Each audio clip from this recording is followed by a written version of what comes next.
order the regular board meeting of September 13th, 2022.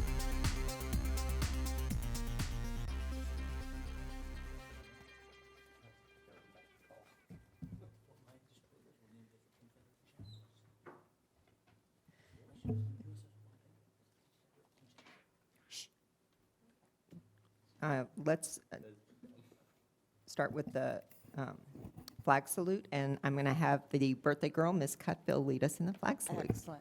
Okay. Please stand. Ready, begin. I pledge allegiance to the flag of the United States of America and to the republic for which it stands, one nation, under God, indivisible, with liberty and justice for all. Thank you very much. I have nothing to report out of closed session. Can I have a motion to approve the agenda? So moved. Good. Second. So moved. All those in favor, student? Aye. Board? Aye. Motion passes. We have- Can, Is it, do we, She's not on yet. okay. So Dr. Vadera will be joining us as soon as she logs on. yep. Can I have a motion to approve the minutes of the, what was it, August 30th board meeting? So moved. Second? All those in favor, student? Aye. Board? Aye. Aye. Motion passes. No, we I'm have going two to two that have to abstain, I'm going to abstain because I was not at that meeting. and, One abstention. and Dr. Vadera Has to be absent here. for the vote. Oh, here she comes. So, Yeah, she was going to abstain. yeah, She so, wasn't there. okay. Dr. Vadera, you abstained from voting on the minutes because you were not here at the regular session? Okay. So you got that, Linda? Yes. Okay. No. All right. So we can start with staff board communication. We'll start with our student board member. Madam President, members of the board, both Agora and Calabasas have had an exciting 2 weeks and are gearing up for more fun in the coming weeks. Agora had their first pep rally and home football game September 2nd, where the student body honored Agora football player Carter Stone and beat Nordhoff High School. Tomorrow, Agora will have its annual club rush where students can join any of the 50-plus student-run clubs on campus. Last Friday, Agora Casma was presented with the NFHS First Team Safe Sports School Award by the National Athletic Trainers Association. Calabasas had a very successful homecoming football game and pep rally with some of the best spirit CHS has seen and a homecoming dance with record high attendance. This week, Calabasas is also hosting salsa dancers for Hispanic Heritage Month and will be putting on a blood drive the following week. Thank you. Thank you very much. Ms. Cupbill? I will forego comments tonight. Thank you very much. Mr. Lawrence? I just wanted to thank everybody for all the work they're doing out there. I'm hearing in the community to get the message out about yes on Measure S. I think it's an important effort for our district. I know all of us have been out talking to our parents and our community leaders. Lots of questions about this bond, and I just want to, if I could, tick off two what I think are really critical things that I shared with parents today at a PFC. The first is why we need this bond. And I think there are two key metrics that everyone needs to keep in mind. The first is the state of California does not fund local facilities. Their expectation is the local tax base will do that. And the second is the fact that we receive 50% less funding than local districts in our neighborhood, in our region here, per student. So we get double whammy. We don't get any money really for facilities, and we get significantly less per student. And with that, we're expected to have a world-class public education, which we do for our students, still a top 1 or 2% in the nation. But to close that gap on our facilities, which are in dire need of repair, we need the community's help to passing Measure S. So that's the first thing I would share. And the second thing a lot of people are curious about is what will this do to their tax rates, or how will it impact them? And I think I'm proud of the board and the folks who came together and made the decision to have this be a tax rate neutral bond measure for our community. They will not see their taxes go up, which I think is pretty astonishing, since the measure that we are passing is extending a price that was set a quarter century ago.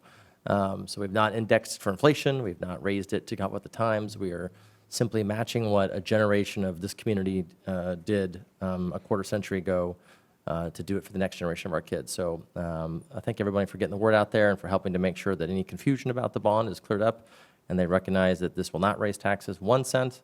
It will, however, raise $300 million for our schools and help us continue to provide a safe, quality education for our students. Thank you very much. Dr. Videra, I forgot to ask you before, do you have any comments that you want to share? Okay, thank you very much. Ms. Stein. Thank you very much.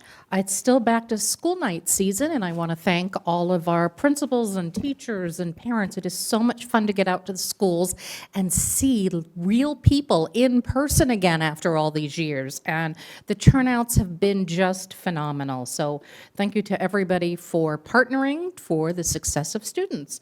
The Calabasas High School homecoming football game against Agora High was so much fun, and believe it or not, we had rain. So it was kind of humid and rainy, but the students had a great time. We spectators had a great time. The stands were full. The spirit was wonderful, and it's just so much fun to be back to football season. Mrs. Menges and I attended the football breakfast here, and that was fun with student football players, the coaches, the cheerleaders, the cheer coaches, principals, APs. So much fun to get together, talk to the students, and break bread. So thank you, Dr. Stepanowski, for that fun morning, even though it was at like 7 in the morning, but who's complaining? We also had our first Superintendent Discussion Council meeting, and that's where Dr. Stepanowski meets with all the PFC presidents once a month, and that was wonderful, great questions, great information, and really a great group of parents. So thank you for that. Thank you very much. I want to give a shout out to the foundation who's been working really hard to help raise funds for our schools. They had their carnival over Labor Day weekend, and then they're planning to have family photos this fall. I think there's a link on the website to sign up for that. If it's not available now, it will be shortly. Had a really fun time going to Bay Laurel. They are celebrating their 30th birthday, and it was a lot of fun.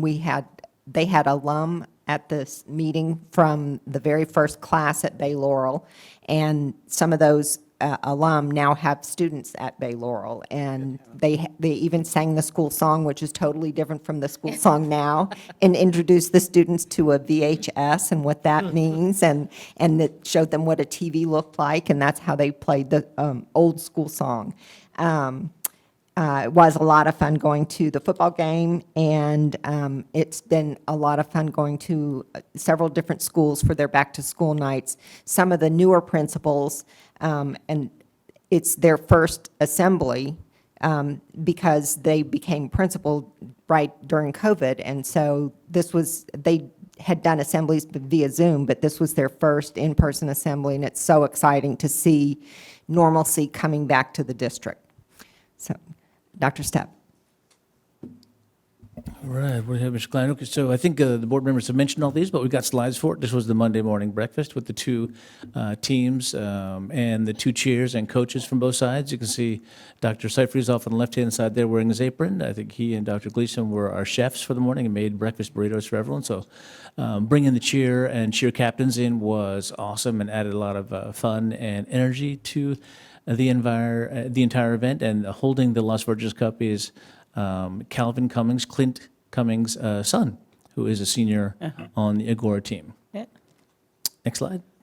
And our very own Miss Stein did the coin toss. She was the official for the game. There's Coyotes on the left and Chargers on the right, and you can see the clouds are not sunny. Very unusual for us. Of course, no rain since December, and it had to happen on homecoming and homecoming dance. We thank Miss Stein for being out there. Next slide. Shot from the Carnival, as Ms. Menges mentioned, also a great event. Temperatures were sky high, but a lot of folks came out. The foundation does two key events, one in the city of Calabasas, one in the city of Agora. The Carnival, of course, is in the city of Agora. You can see it from the 101, all the rides, all the lights, and it has become a fixture, so much so that the Carnival company allowed them to move it up to a bigger weekend, Labor Day weekend. The attendance is so high. So appreciate the foundation, all the hard work there. Next one. Of course, the big one, vote. You can go to lavote.gov to sign up. Plenty of time to register. Big elections, elections matter, school board race, city council races, gubernatorial, and as Mr. Lawrence mentioned, a very important Measure S for all of our schools and students. So lavote.gov.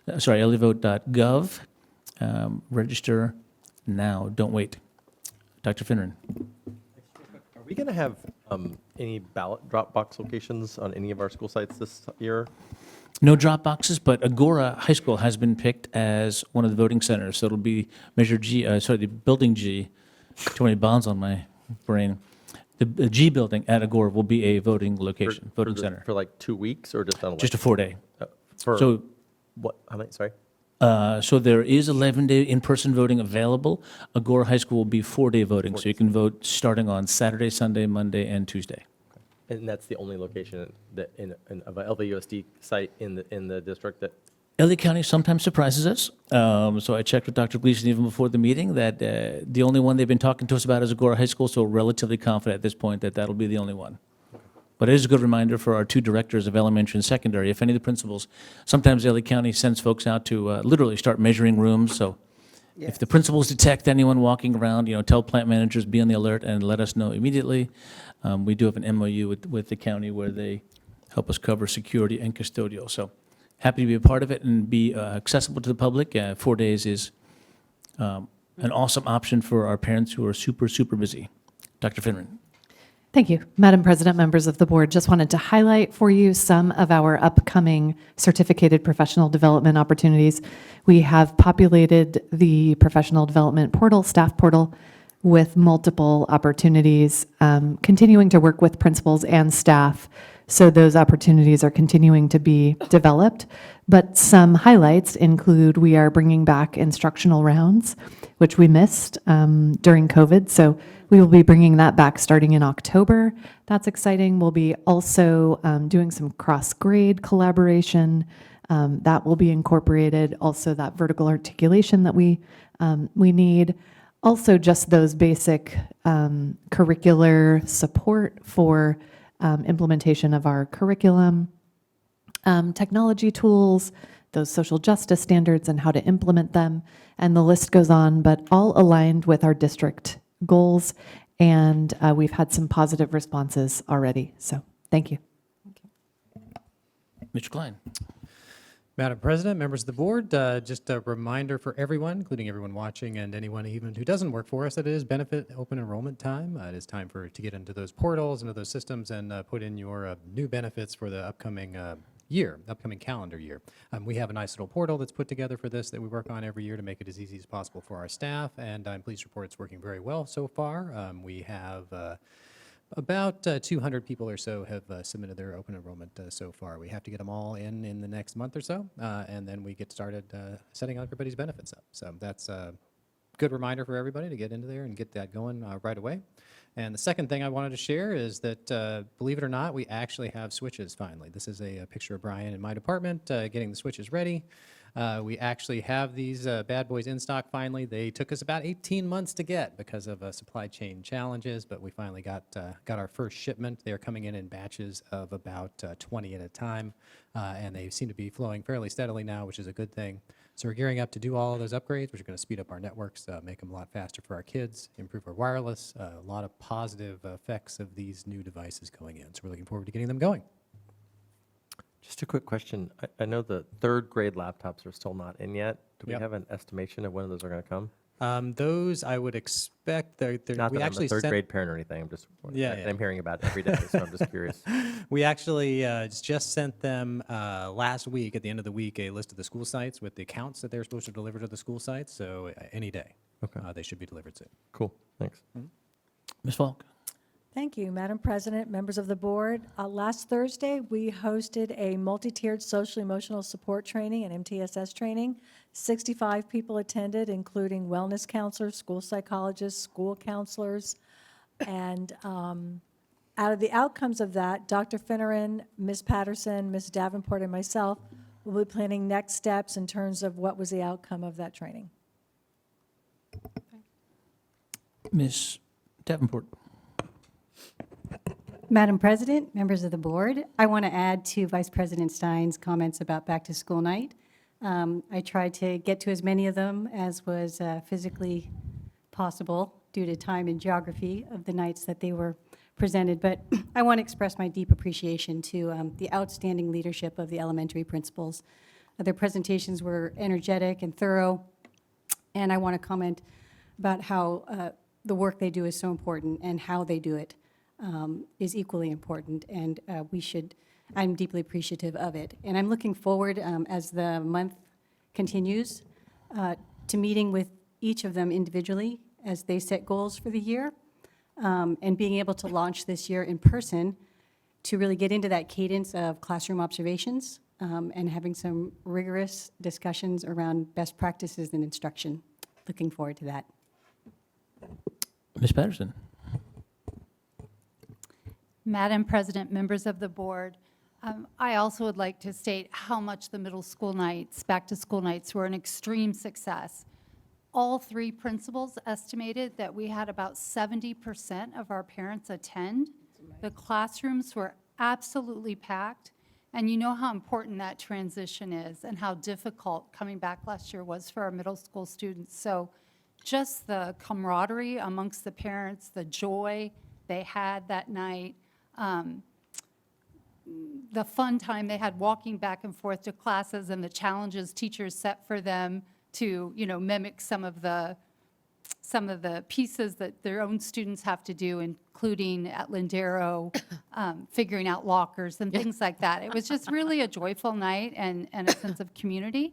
And I'm really looking forward to back to school night at both Agora and Calabasas High School this week. As our student board member has said, they've had tremendous outpouring for events. And so I'm thinking that we'll have a big turnout. And it's just so healthy and great for all of us to see the adolescents getting that kind of parent turnout and support. Ms. Chambers.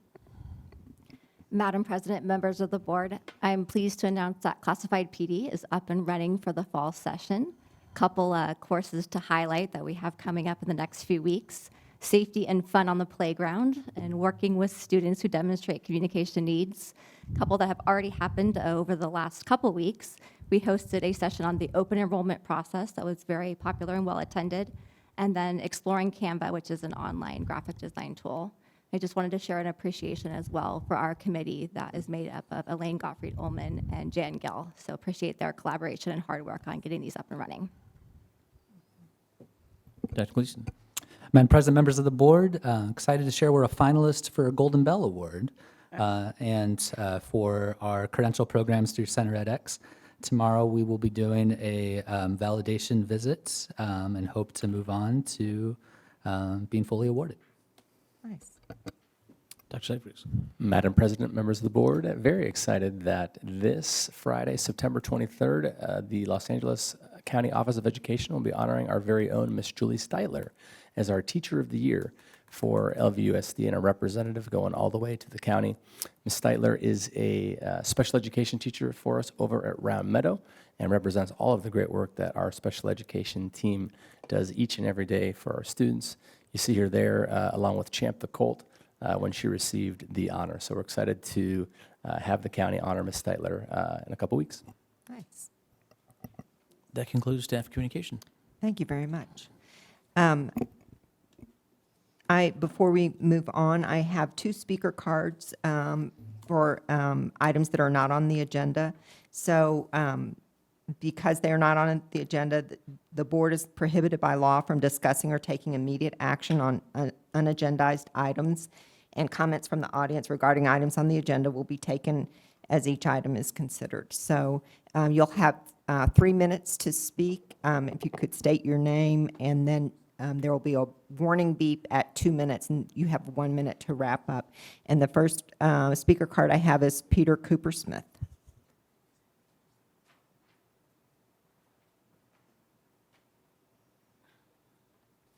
Good afternoon. My name is Peter Cooper-Smith.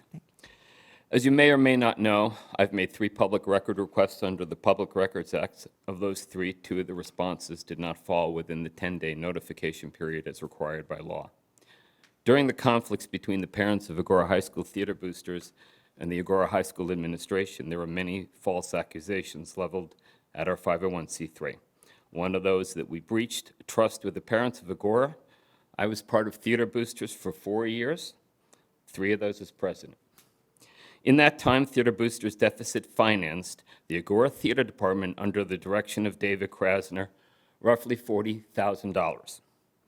These monies were raised prior to Mr. Krasner's hiring. Each of Mr. Krasner's productions lost tens of thousands of dollars. Mr. Krasner's yearly loss was covered by Theater Boosters. Last year, David Krasner's answer to this deficit was a $43 ticket price. Every parent was deeply troubled with paying up to $500 for tickets for an entire family. In the 4 years I was involved with Theater Department, Mr. Krasner did not once have a budget prior to production. The complete lack of fiscal management and oversight was a constant discussion. In this time, Agora admin continuously promised that fiscal issues would be addressed, but they were not. With that in mind, I would like to make a request under the Public Records Act for the fall budget of the curious incident of the dog in the nighttime. Please include the full budget and all financial information. I'm here today because I care deeply about the arts for our children, but I believe that this district is heading in the wrong direction. Certainly, this board can vote as it sees fit, but parents of Agora and the community have a right to have clear, transparent understanding of decisions that are being made. With an upcoming bond vote, parents in the community should have clear understanding of how fiscal matters are handled. I and a number of parents are launching transparentlvusd.com as an information source for informed voting. I assume you are aware of my abuse complaint against Mr. David Krasner. I am far from the first parent to find myself in the crosshairs of Mr. Krasner. LVUSD refused to hire one of the parents for an usher position at the PAC, saying that David did not want them working there. This was signed by an LVUSD employee. I would like to request that any document or email where employment was refused because David Krasner's personal feelings, again, I am aware of at least one. The Theater Booster Board is aware of Mr. Gleason's outreach to the California Attorney General and the IRS officials. We are also reaching out. And I would like to request any documents, emails, or communications that Mr. Gleason has had with the AG and the IRS. Again, this is a request under the Public Records Act. Currently, the PACs lay dormant with no events listed. The PACs were paid for by the families of Agora High School to be used by the students of the district. There is a new bond measure, and yet these facilities paid for with the last bond are not being used as intended. The Beacon of the Arts Fund, which consists of money Your donated 3 minutes are up. by the... Sorry. That's it? Thank you. Okay, thank you. I will have somebody from Cabinet get back to you. And the next speaker card is Fernando Veloso.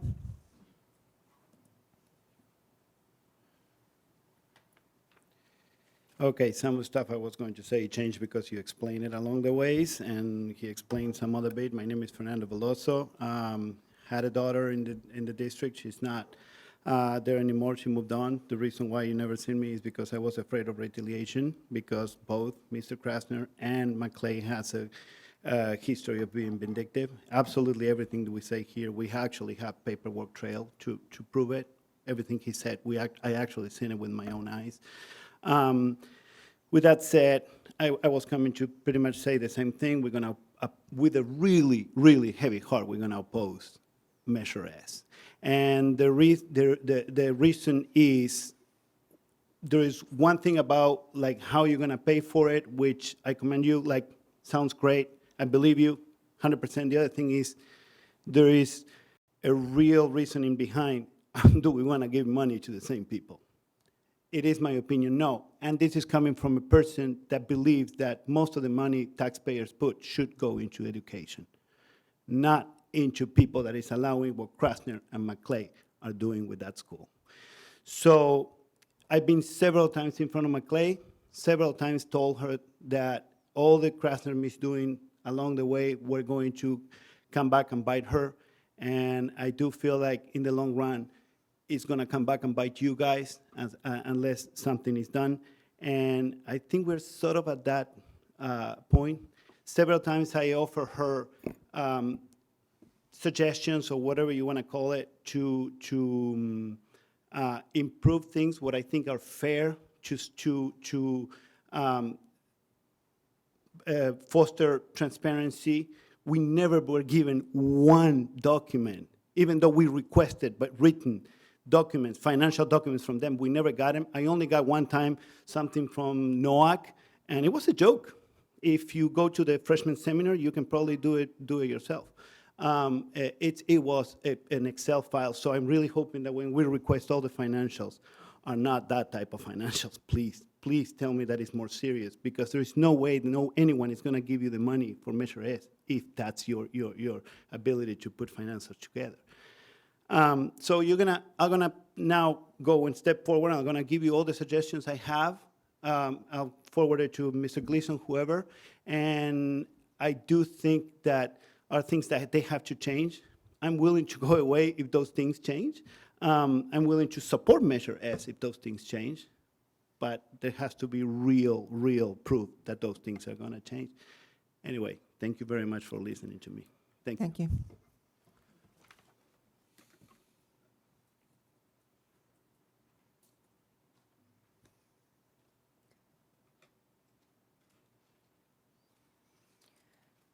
Right.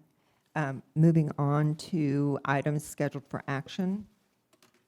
Can I get a motion to approve consent A? I would actually like to pull item 10 or make a comment on item 10, whichever way you would like. I don't need to vote on it separately, but make a comment on it. Okay. Which one is 10? The job descriptions. 1, 2, 3, 4, 5, 6, 7. Okay, got it. Okay.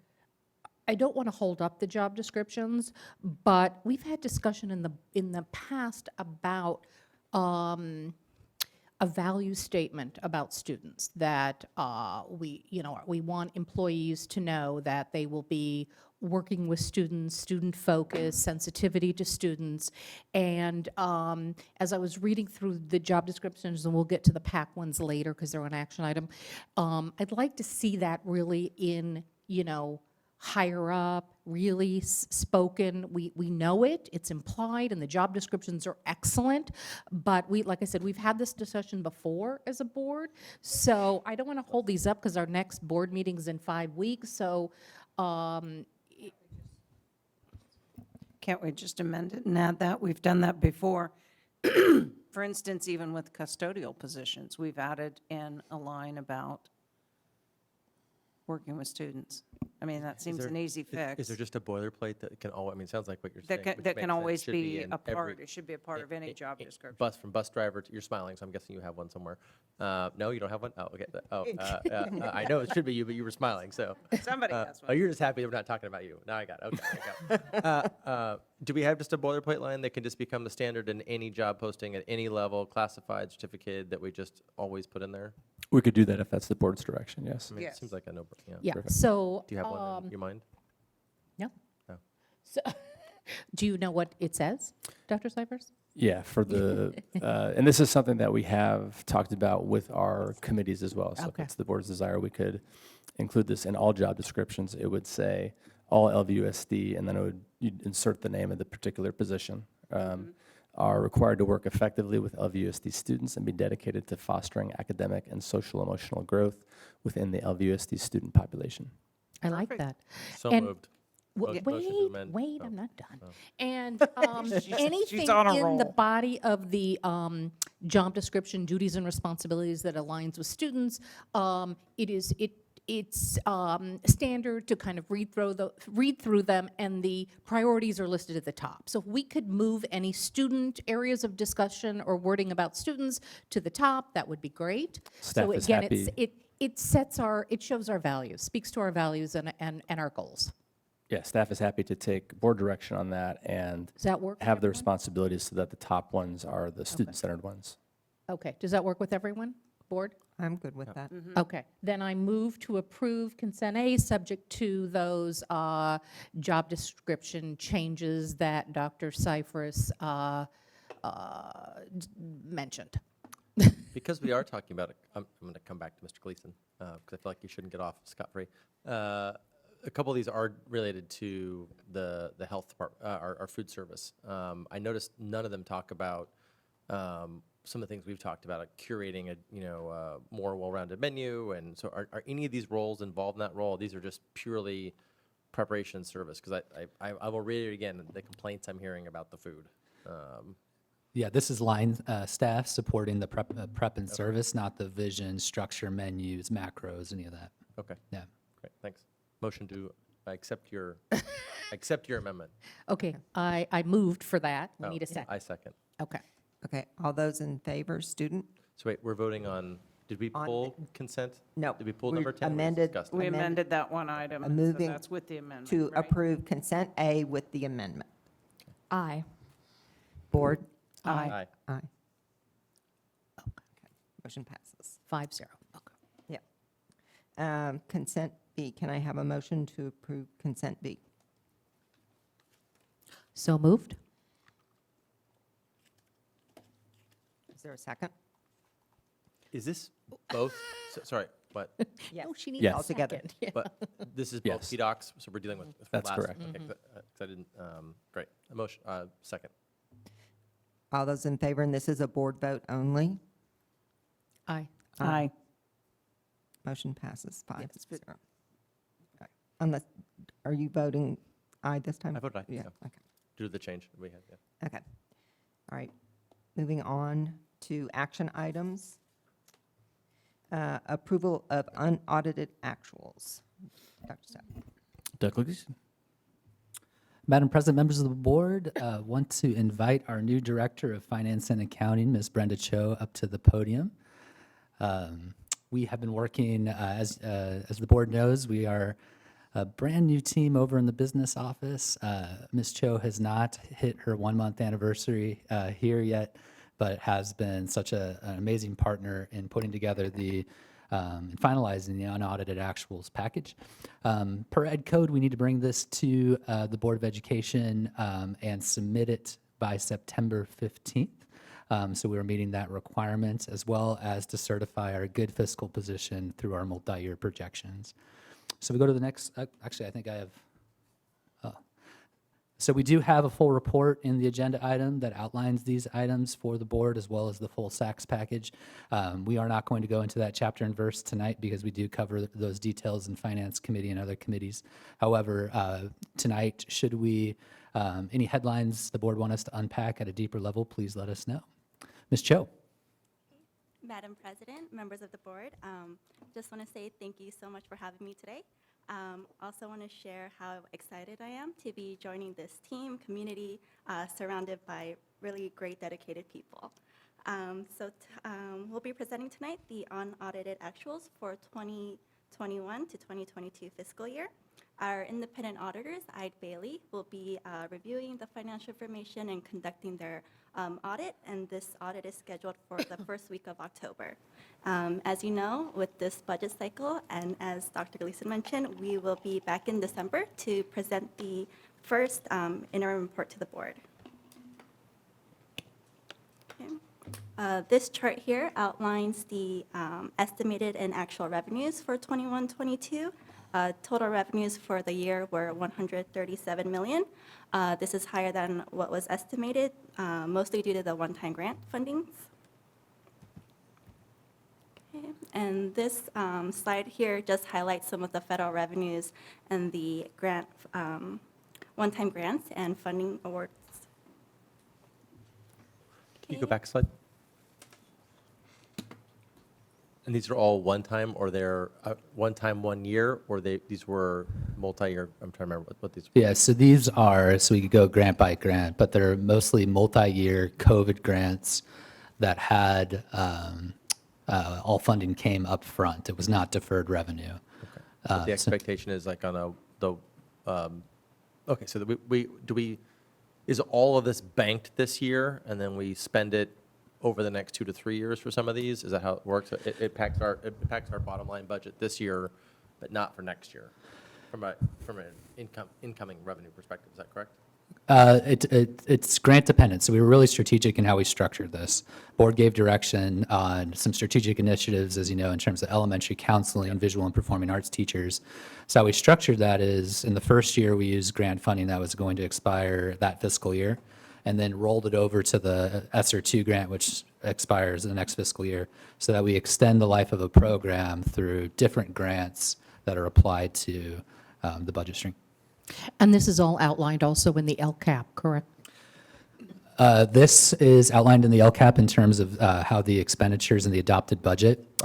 This is, and what we're doing now is we're sharing how the books closed Right. as we prepare for the audit. Right. Yeah. This is showing any changes. Yeah, this is really showing where we landed after Right, 2 months of the exactly. books closing. Yep. Okay. State revenues also increased due to grants and lottery funding. Lottery funding, which was based on pre-COVID 88. I'd also like to point out, though it doesn't affect the ending fund balance, there was an entry done at year end to recognize the STIRS on behalf, which is the state contribution towards teacher retirement system on behalf of the district. Therefore, 6.1 million was recognized both in revenue, for state revenue, and employee benefits in equal amounts. So again, that won't affect the fund balance, but does attribute to the increase that we see in revenues. Was the difference in employee benefits, it was like 15% between what we anticipated. Was that because we gave the extra, we reopened the contract and we gave the extra benefit to the teachers and staff? Was that 15%, or was it because costs went up unexpectedly 15%? It's an accounting journal. That's what Ms. Cho was just sharing. This is,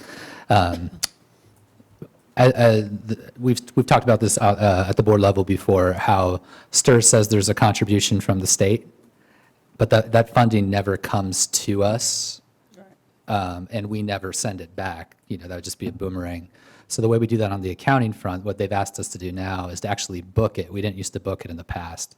So booking it this year is what created the gap of having to show it coming in and going out. And this is the first year we've had to do this? This is the first year we've booked it this way. That's why we had the estimated, but the actuals were off. That's right. We didn't know we had to do this last year when we had this meeting, and then we learned halfway through the year we had to do it. Correct, yeah. So when we work with, to close the books, in this case, we worked really closely with a firm that supported us in closing, given our transition. They said that is the best way to move forward.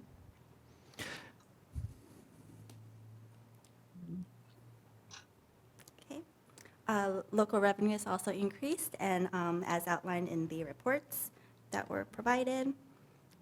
Moving on to expenditures. Overall, we're not too far off what was estimated, but here, though, we do see the staffing shortages evident in the classified salaries portion.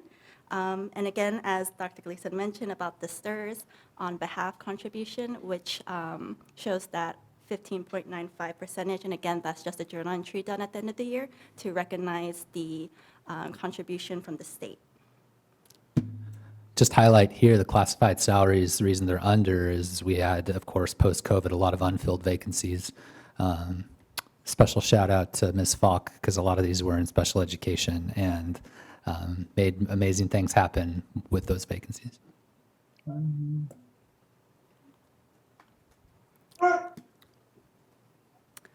Expenditures continued. The increase in the capital outlay reflects the fencing projects that were done at multiple sites to address the goal of safe and secure sites. And the other outgoing consists of payments to VCOE related to special education programs. And again, when looking at the overall expenditures, it does show red as over budget, but again, coming back to that entry for year end that STIRS on behalf, so that 6.1 million, when backed out of that, actually comes down to about 128 million rather than that 134 shown here. So essentially, there was sound fiscal management over the course of 21-22, which is what this is closing. We're in a really good position in terms of making sure we're monitoring all expenditures to stay within budget. This is just an accounting journal entry. And of course, the unaudited actuals really focus on our general fund, but we do have other funds. ASB, you'll see on the consent, as you already saw on the consent agenda, a number of moves are happening to consolidate all of our ASB oversight at the middle schools, which accounts for the shift there, as well as fundraising post-COVID went up. So can you talk about that? Because it said, when I saw that the $1 million increase was, the only tag in the agenda was associated with post-COVID fundraising. That seems like a lot. I mean, Yeah, you're talking about, your 5 sites and all of their, dances and proms and things that didn't happen in the prior fiscal year. And the ending balance. So this was the ending balance from last year. So they raised that money during COVID but didn't spend it? That's what I was trying. It said that the ending balance was post-COVID, but this is closing book. So I'm trying to figure out what the... yes, go ahead. I do want to add, I think I will definitely have to look into it, but wanted to add, prior to 21-22, ASB weren't on the financials, consolidated financials, so moving the account for the middle schools onto our central account also plays into that difference. Okay, so this was just a fund balance transfer. It's both. Like, we didn't raise $1 million in new money sporadically one year. No, so all middle schools are now on the BEST system. Yeah. And they're now centrally overseen as opposed to site by site. Okay. And that's where you'll see the closures and transfers of accounts in the consent agenda point to that. Yeah, That makes more sense. of course. Bond funds, we continue to spend the last bit of Measure G as we should, and a big focus on safety this summer with fencing projects. And then our self-insurance fund continues to maintain pretty much pretty static right there.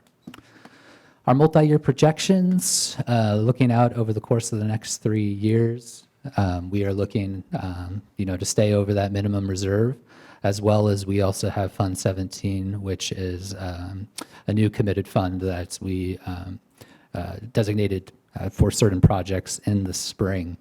I say this to say there's our budget, the story of it is because of the categorical grants, because of the one-time money that came post-COVID, our liabilities in our budget are really rooted in those things that are one-time funded.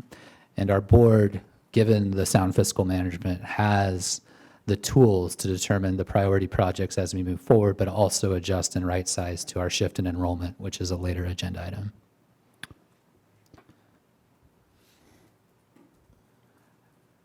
And I just want to take the moment, first off, Ms. Cho, to get this up to speed this fast has just been beyond impressive. And also just want to give a shout out to our whole department who really, in this time of transition, all stepped up. This is the product of all their work. And it's really great work, so we appreciate it. I also want to thank you, Ms. Cho, and Dr. Gleason and your department as well. This is also an interesting time where we've received millions of dollars in grants, and you have laid out a plan, a very thorough, comprehensive, and collaborative plan on how to spend the money. And as the grant funding ends, we will have to be very thoughtful and strategic in what our programs look like. And so that is going to be a big challenge for all of us. So I want to thank you for that as well, and we'll stay on top of everything. Thank you.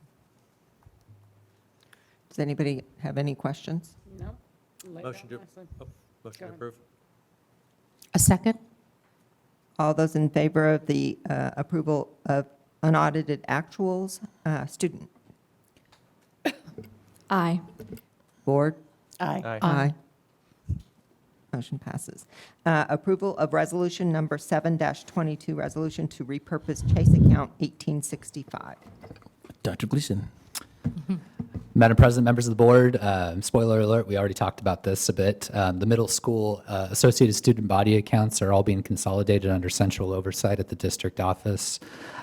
This allows for even greater protections as well as efficiencies and checks and balances in our purchasing and expenditures.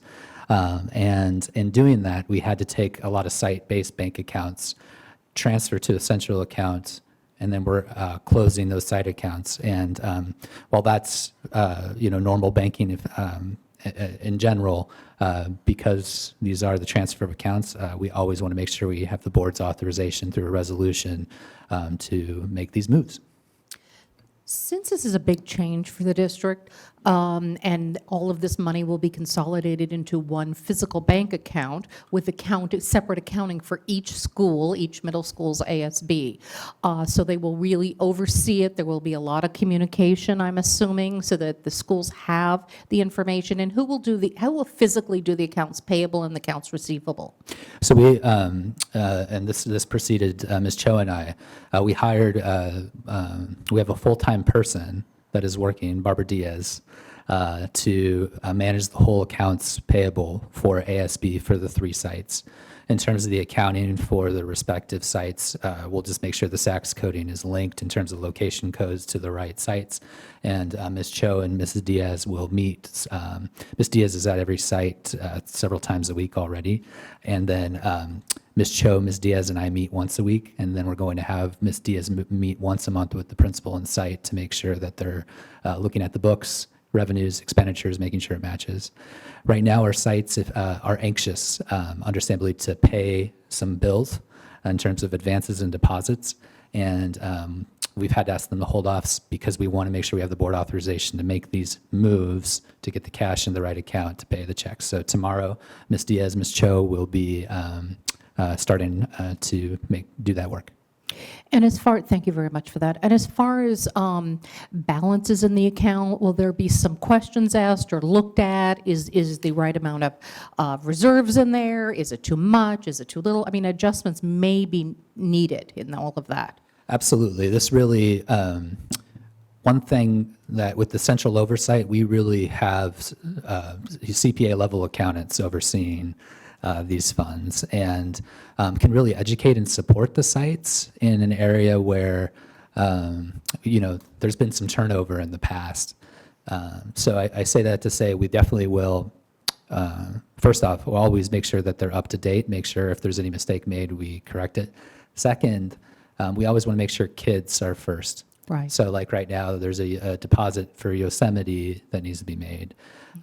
We can always have the general fund invoice back to ASB if needed. So we have tools like that to make sure kids aren't harmed by the transactional shifts. Thank you very much. Does anybody else have questions? I do think that it's important to note that since I've been on the board, whenever we are audited, and we're audited every year, if we ever have exceptions, it tends to be with the ASB money. And so I think this is a very positive move for us and to have the oversight. But to be clear, it never rose to a finding, just something they always felt should be tightened up. Yeah, But we've never had a absolutely. Okay. This is board vote only. So, Would you like a motion? yes. I move to approve resolution number 7-22. A second. All those in favor, board only? Aye. Aye. Motion passes. Public hearing certification of compliance with Ed Code 60119 textbooks and instructional materials. Dr. Finneran. Thank you. Madam President, members of the board, this is an annual exercise that we undertake with the public hearing in accordance with Ed Code 60119. We also, the next item will also be a resolution aligned with this same topic. It is specified in this particular Ed Code that we need to verify that we have sufficient instructional materials for all of our students. Essentially in the core subject areas, it also includes lab science, health, and there's one more that's not coming right to me off the top of my head, but anyway. And so what we do is we go through a process where we both in writing and verbally verify with each principal and media center coordinator that we do have those sufficient materials. Then we also run a report through our Destiny library, it's through Follett Destiny library management system, in which we also doubly verify that what electronically we say we have matches our enrollment numbers and or supersedes that. If there are ever any issues, we make sure to remedy that as quickly as possible. Currently, we don't have any of those issues. Madam President, I turn it over to you. Make a motion to open the public hearing. I'll second it, but add that the public hearing is for the public who wants to speak, that there isn't enough textbooks to their knowledge, but we have certified that there are, so this is an opportunity for the public to speak, so I'll second it. Okay. We haven't certified it yet. That's the next item. All those in favor? Student? Aye. Board? Aye. Aye. Seeing nobody here, I'll make a motion to close the public hearing. I'll second. All those in favor? Student? Aye. Board? Aye. Aye. Approval of Resolution 10-22, certification of compliance with Ed Code 60119, textbooks and instructional materials. Dr. Finman. Thank you. Madam President and members of the board, aligned with my previous comments, this is a resolution that certifies your agreement with the fact that we have met Education Code 60119 and that we do have sufficient textbooks and instructional materials. I just have a random question. Yes. How would we know that we didn't? Could be a Williams complaint. And we check with our staff, of course. Or, yeah, like a stat, per Dr. Stepanowski's comment, we could run a report and potentially we have 5 more students enrolled in computer science, let's just use that as an example, and we don't have, actually that wouldn't be compliant, let's say English 4. So then we would order those. But usually we're much more proactive than that. So we know, we would know in July, for example, oh, we're going to need one more section. Oh, we know that for that course, we're close, we're tight on books. Then we order them and make sure they're here. To be clear, electronic materials also are, comply with this. So let's say we don't have a hard copy textbook, but we have an electronic copy of a textbook, that would also suffice. Okay, thanks. You're welcome. I'll make Just a a motion. follow-up, sorry, the Follett does sync with Aries directly, so it knows how many students Oh, are I in which forgot classes that. and all of that. So Thank it's you. all That's tied kind of what I was together. wondering. So we've taken some of the staff guesswork out of it. Yeah, We've there's connected really the no dots. guesswork at all. We just essentially have to go into Follett and say, this book goes with this class, and then it just happens. So it's pretty good. What I was hoping to hear. That's wonderful. I'll make a motion to approve Resolution 60. Resolution. Oh, go ahead. This is a huge undertaking. Yes, it is. Yes. And the school sites do a very thorough job on this. I'll make a motion to approve Resolution number 10-22. I'll second. All those in favor? Student? Aye. Board? Aye. Aye. Aye. Motion passes. Approval of teacher assignment report. Dr. Cyphers. Madam President, members of the board, the state of California has recognized the need to provide flexibility in the assignment of teachers. The flexibility allows for teachers who have the appropriate course preparation, but not the specific credential to teach a wider variety of subject areas. Per specifications in the Ed Code, the district has the ability to allow this, given if the teacher has a particular amount of experience that meets the appropriate criteria. Some examples we have often are independent study, sports PE, courses along those lines. Given that, staff is seeking approval of the provided teacher assignment report. Didn't we approve one of these last meeting? It's a separate item. This is another annual item that we do. This is a separate than the item that you're referencing. Was it the item that I believe you're referencing is about credentialing? Oh, that's right. Okay. Correct. Yeah, that's right. Thank you. Yeah. I'll make a motion to approve. I'll second. All those in favor? Student? Aye. Board? Aye. Aye. Aye. Approval of security services agreement. Dr. Gleason. Madam President, members of the board, this is a project that we have been talking through multiple committees with over the past years and months. And it's a big undertaking because it represents taking all the paper records that we store and digitizing them. And Mr. Klein, I'm wondering if we can pull this one up. Thank you, sir. All right, so it's not working. All right, so in determining this, That's actually not the next item. Did we skip out the agenda? I have unless I missed something. Next item is Security Services Agreement, number 6. That's what we're on? sorry. Yeah, we're on Okay, the switch wrong it. item. Yeah, there we go. Sorry, switch it.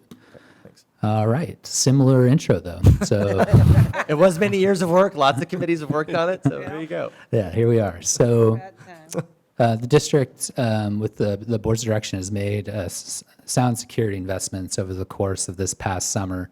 Just to highlight them, and Ms. Abbott will be here at the next board meeting to do her summer project update. So put over $1 million in Measure G spent on fencing enhancements. We have cameras that have been added, new digital entries at Lupin and Sumac. Ms. Chambers and her team have done a tremendous job in increasing campus supervision. Next slide, Jim, sorry. And then also, of course, there are, as we work on our exteriors, we also are working on our interiors too. So Ms. Falk and her team have been working on TK2 behavioral support. Ms. Patterson has been working with our behavioral coaches at all of our secondary schools as they support kids as their behavior still transitions post-pandemic.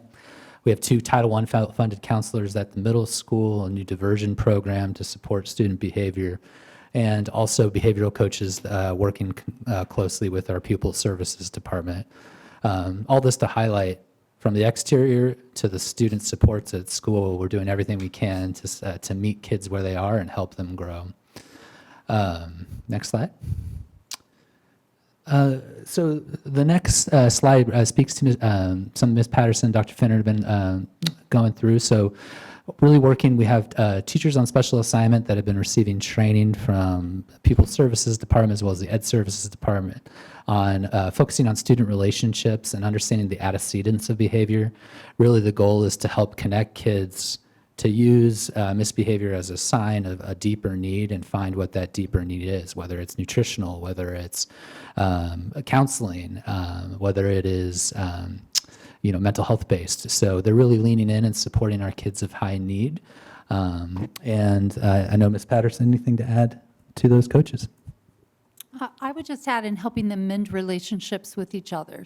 So we had 2 middle school students who had an interaction that was upsetting to both of them, and the restorative coach is working with them to just amend that relationship, and so that goes a long way.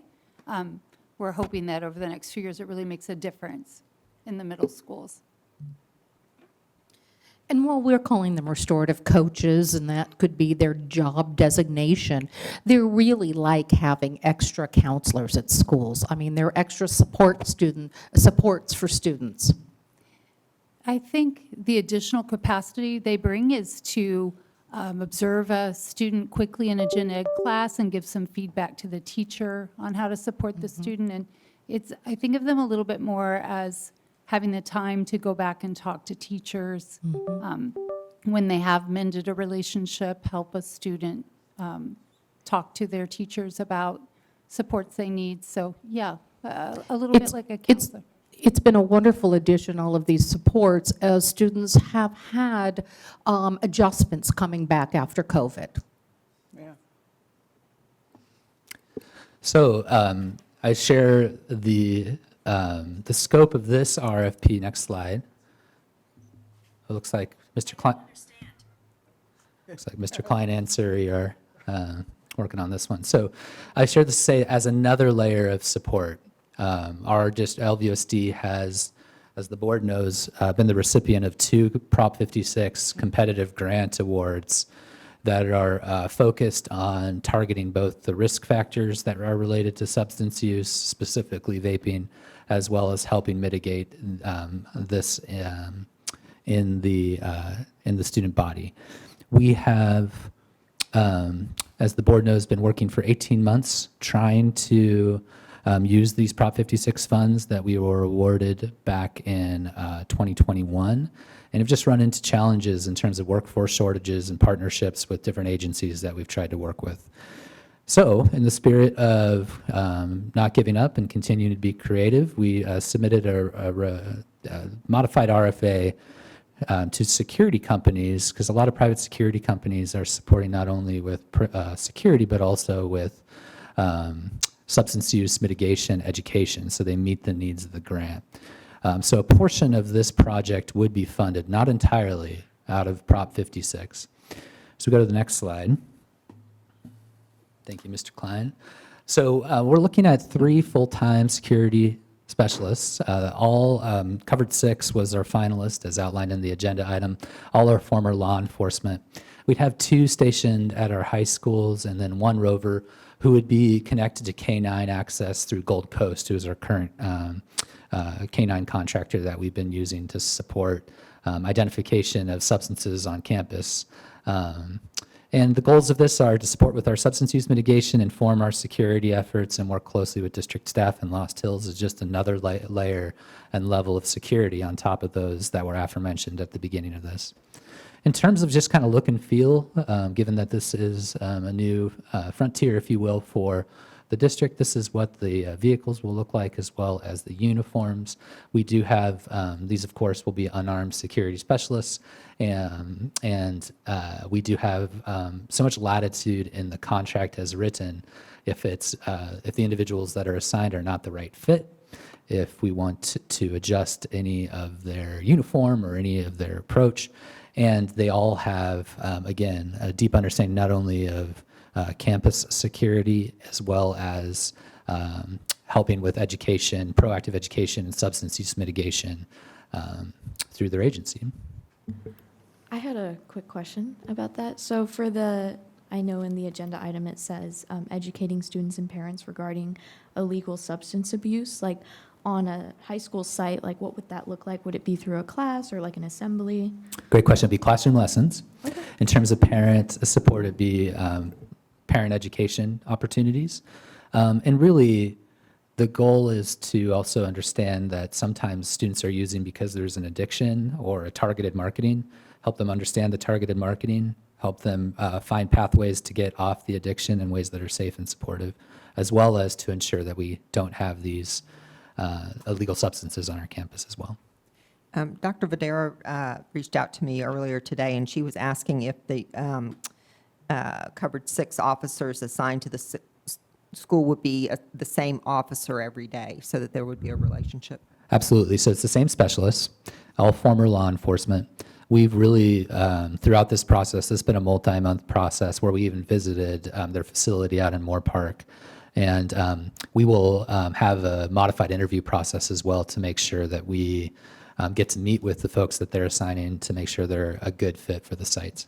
What kind of training will they get from our sites, as far as learning about our sites, our people, onboarding them? Absolutely. So their first goal will be to build relationships with the principals. We also have a great relationship. In fact, yesterday, Mrs. Davenport, Mrs. Patterson, and I had a safety meeting with Sergeant Vellick at Lost Hills. So these folks will join Sergeant Vellick, as well as our district administrators, to really walk the campus and build those relationships. At the high schools, there'll be an assistant principal that'll really work closest with them, and getting into classrooms will be paramount so the students know what their role is. We will need some communication too, of course, on the front end to make sure that all families know what their scope is. And why are we calling them specialists and not a security guard or security officer, calling them what they are? Happy to call. Name is not, we're not attached to a name. I think security guard, some conversations we've had, carries a different level. Some people hear that and think of a different level of expertise than these folks are bringing. Okay. As you know, Ms. Stein, because you were there when we... Meaning lower. Lower. Security guard is lower than what... But a security officer or something like that? I don't know. Sure. Anyway, I was just thinking, okay, specialist, just call them whatever you want. Okay. I appreciate it because you're reacting to feedback we gave at the last meeting, right, where I was pretty clear that I don't want them called officers, because I think it sends the wrong signal to the community that despite our best efforts, and I commend you for your best efforts, but I don't want them to go without calling out the complete and utter failure of creativity on behalf of the LA County Sheriff's Department to get us sheriff's deputies that we offered to fully pay for in our campuses. It is mind-boggling to me and a massive failure of leadership on their part that they had a public school district come with federal grant funds saying we wanted to fully fund armed, trained sheriff's deputies for our campuses, and they couldn't figure out how to make the paperwork work. I mean, it's just, so put that aside. But I appreciate the fact that we didn't take no, we went back, we tried, then we went to the LA Unified School District Police Department. They couldn't make it work due to shortages. Yet we still weren't willing to give up because we had these grant funds and there was an opportunity to increase safety on campus, so we got here. But I do feel pretty strongly we shouldn't call them officers because while they may have been in the past, they're not today. And I don't think we should be sending the signal that we have officers because we don't. We have, I like specialists or whatever term you come up with, but I think. That's fine. I want to be clear, though, with Lost Hills Sheriffs. That was a different administration and a different group, and Captain C2 has been tremendous to work with. And so I want to shout out that, and some of it was difficulty we didn't need to have, but some of it was the bureaucracy and the requirements therein. So I just want to be fair to the current captain of Lost Hills Sheriff, that she has been tremendous to work with and very supportive of helping us maximize this grant money in the way that makes sense for us. Agreed, but just to be clear, I don't think it was their decision, right? The requiring of the police cars and those things, those were county sheriff requirements being placed, and it wasn't the local deputy. Well, and she didn't- wasn't. She didn't have a choice. It Right. wasn't a choice. That our local sheriff substation didn't have the ability to say yes.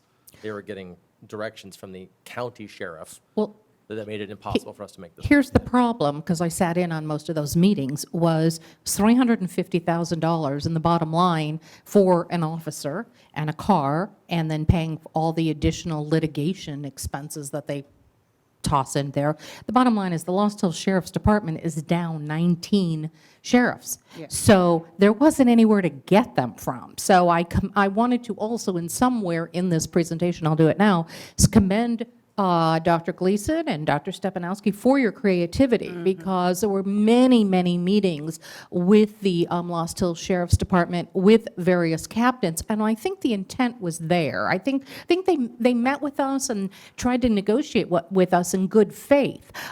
It was cost prohibited. You know, we have the grant money, but we now are getting way more for the dollar, and they didn't have the people. The second thing I want to commend you on is then you went to LA Unified, and I know we've said this before, but I personally don't think we can say it enough as far as creativity goes. You went to LA Unified because they have their own police department, and they had officers. It was during the defund the police time. And so they had too many officers. They were overstaffed in officers. So we got very close to having a deal with them to provide officers for us, trained officers for us. But after some circumstances that happened, they decided to keep all of their police force. So thank you, Dr. Gleason, for all of your efforts in exploring this. And as Ms. Campbell said, Captain C2 has been tremendously helpful in Covered 6 and helping with all of the private security firms that you interviewed with. So thank you. But I do want to make sure we're clear, so people, when they ask, it was our preference to have sheriff's deputies. We did try very hard to go that route. Yeah. That door was closed in our face for a litany of reasons. We then did try to go to the next, licensed law enforcement entity that we could get. We got close. That door was closed in our face for a litany of reasons. The third option was either give the grant money back or find another creative solution. And I think I want to make sure people are clear that was kind of, we had a very clear hierarchy of needs we tried to work through. No, no, no. And we got to a point where it was use it or lose it, and we came up with a creative solution that will improve safety on campus, and, I think is a demonstrably, is a strong step forward from where we were before. Appreciate all the discourse, and to the point about Captain C2 as well. She was very much involved in supporting this recommendation, and excited that I just spoke with Sergeant Velick yesterday, who was assigned to our district. They are assigning another member of the J team to the area as well. So the great news is this is here, as well as we are expanding law enforcement, and they're very much involved with our safety efforts. So it's a win-win. And we were also very restrictive on how we could use these grant monies. Correct. And with the board's approval, we have a pending grant modification request with the Department of Justice. Nothing goes fast with this grant. It's a 2-month review process, so our hope is that tomorrow a couple things can happen. One, we can initiate the contract to get 3 specialists available to our schools, and 2, we can finalize the grant modification as well. Answer back. I'll make a motion to approve security services agreement. 1 second, the agreement expires, it's a 1-year agreement, expires July 31st, 23, and then we can, I assume you will kind of regroup, get lots of opinions, lots of discussions as to extending the contract at that point. Definitely a data collection mode through multiple committees. Want to make sure this is a great fit for all involved, and we'll be monitoring it closely. And when are we planning on starting? Tomorrow, that'll be one of the first calls I make, if the board approves it. I meant to ask, what are the hours we have them for? So the way the contract is structured is it's an hourly billing. They'll report to us for half hour before school and plan to stay after. But at any point, we need additional hours for prom, homecoming, there's an election support, there's something on a school site that requires an additional presence of safety. We have a lot of flexibility. And since they're in Moore Park, they have a robust team that could also send others if needed for just-in-time kind of circumstances. A couple more questions. One is if school sites, parent-faculty groups, or anything like that have events where they hire sheriffs, do you have a list of approved companies for them? Will this be a preferred? Will this be the only company you want them to use for consistency and continuity? Currently, we have 2 security companies that we want all groups to work with. We have a long history. With that, covered 6 certainly would be another option, provided that they're willing to cover the hourly as well as there's that availability. We will have to update them on having this 3rd option in place should the board approve it tonight. And do we have requirements for parent-faculty club events having unarmed? Absolutely, and we've recently, as we do at the beginning of every year, clarified that unarmed is for all security, and they have to be through a vetted agency, and they also need to make sure the district office is looped in so that we're aware of security presence on campus. And as far as day-to-day, thank you, as far as day-to-day duties for them, they're new people, this is a whole new program in our schools. Will there be written understanding of what they do? I read something they will be given an office. We obviously don't want people sitting in an office all day. I assume we want them out with students arriving, leaving, parameter, walking. Is that going to be spelled out so we can go back if there's a problem or an issue and say, see, it's written here? Absolutely. Phase 1 will be relationship building. Phase 2 will be, in addition to the day-to-day anomalies that come up, Phase 2 will be really starting to get into classrooms and building relationships through anti-substance education. But also they'll be a partner in our ever-evolving lockdown emergency drill process so that they have a clear and designated role. We'll have to lean really closely on the high school administration. That's why they'll have a designated assistant principal. But I know Ed Services team, Dr. Finneran, Ms. Patterson, Mrs. Davenport, also on the daily have places that could use additional support and triage to those sites. Are they going to be interfacing with the J team? Absolutely, and so Sergeant Velick, that's why it's such a great chapter for us. They'll join our district safety collaborative that was established this year with Sergeant Velick, with Ed Services team, and be at the table when we're talking about evolving our emergency protocols with emerging research, and of course we would bring that all to the Safety and Wellness Committee as well. Thank you very much. So Mr. Lawrence made a motion. Can I get a second? I'll second. All those in favor? Student? Aye. Board? Aye. Aye. Motion passes. Entering a new era here. Approval of document scanning and content management agreements. Dr. Gleason.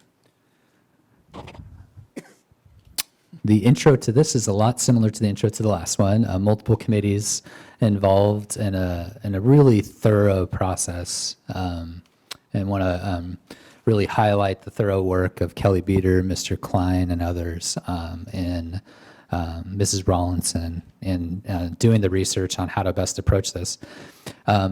We have, as do many districts, we accumulate paper over time given the ed code requirement to maintain records, some of them now indefinitely. And all of those over the course of the history of our district are starting to fill our warehouse space to beyond capacity. We have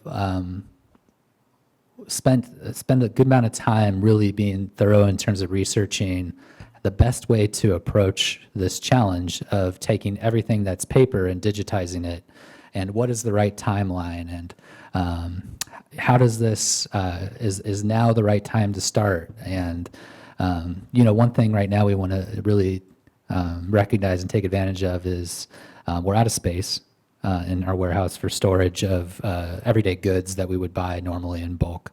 Cost inflation, as we've talked about in previous board meetings, is going up as our service rate increases. And we have some one-time tools that we could utilize to bring this project over the goal line. It's been a multi-year conversation, and not only are we talking about student records, we're talking about payroll records, but every blueprint for every contract for every project has a file. And when we need to pull those files and pull those records, going into the catalog of the archives is a really cumbersome process. Of course, now in the 21st century, digitization and adding metadata, so for easy searching, is the way of the present and certainly the future. We looked at, after having the RFA process, going through an interview, we landed on two companies. Now, there's two parts of this big project. The first is scanning everything, and then the second is managing the content, so really attaching the metadata so that we can search for that content in seamless and easy ways.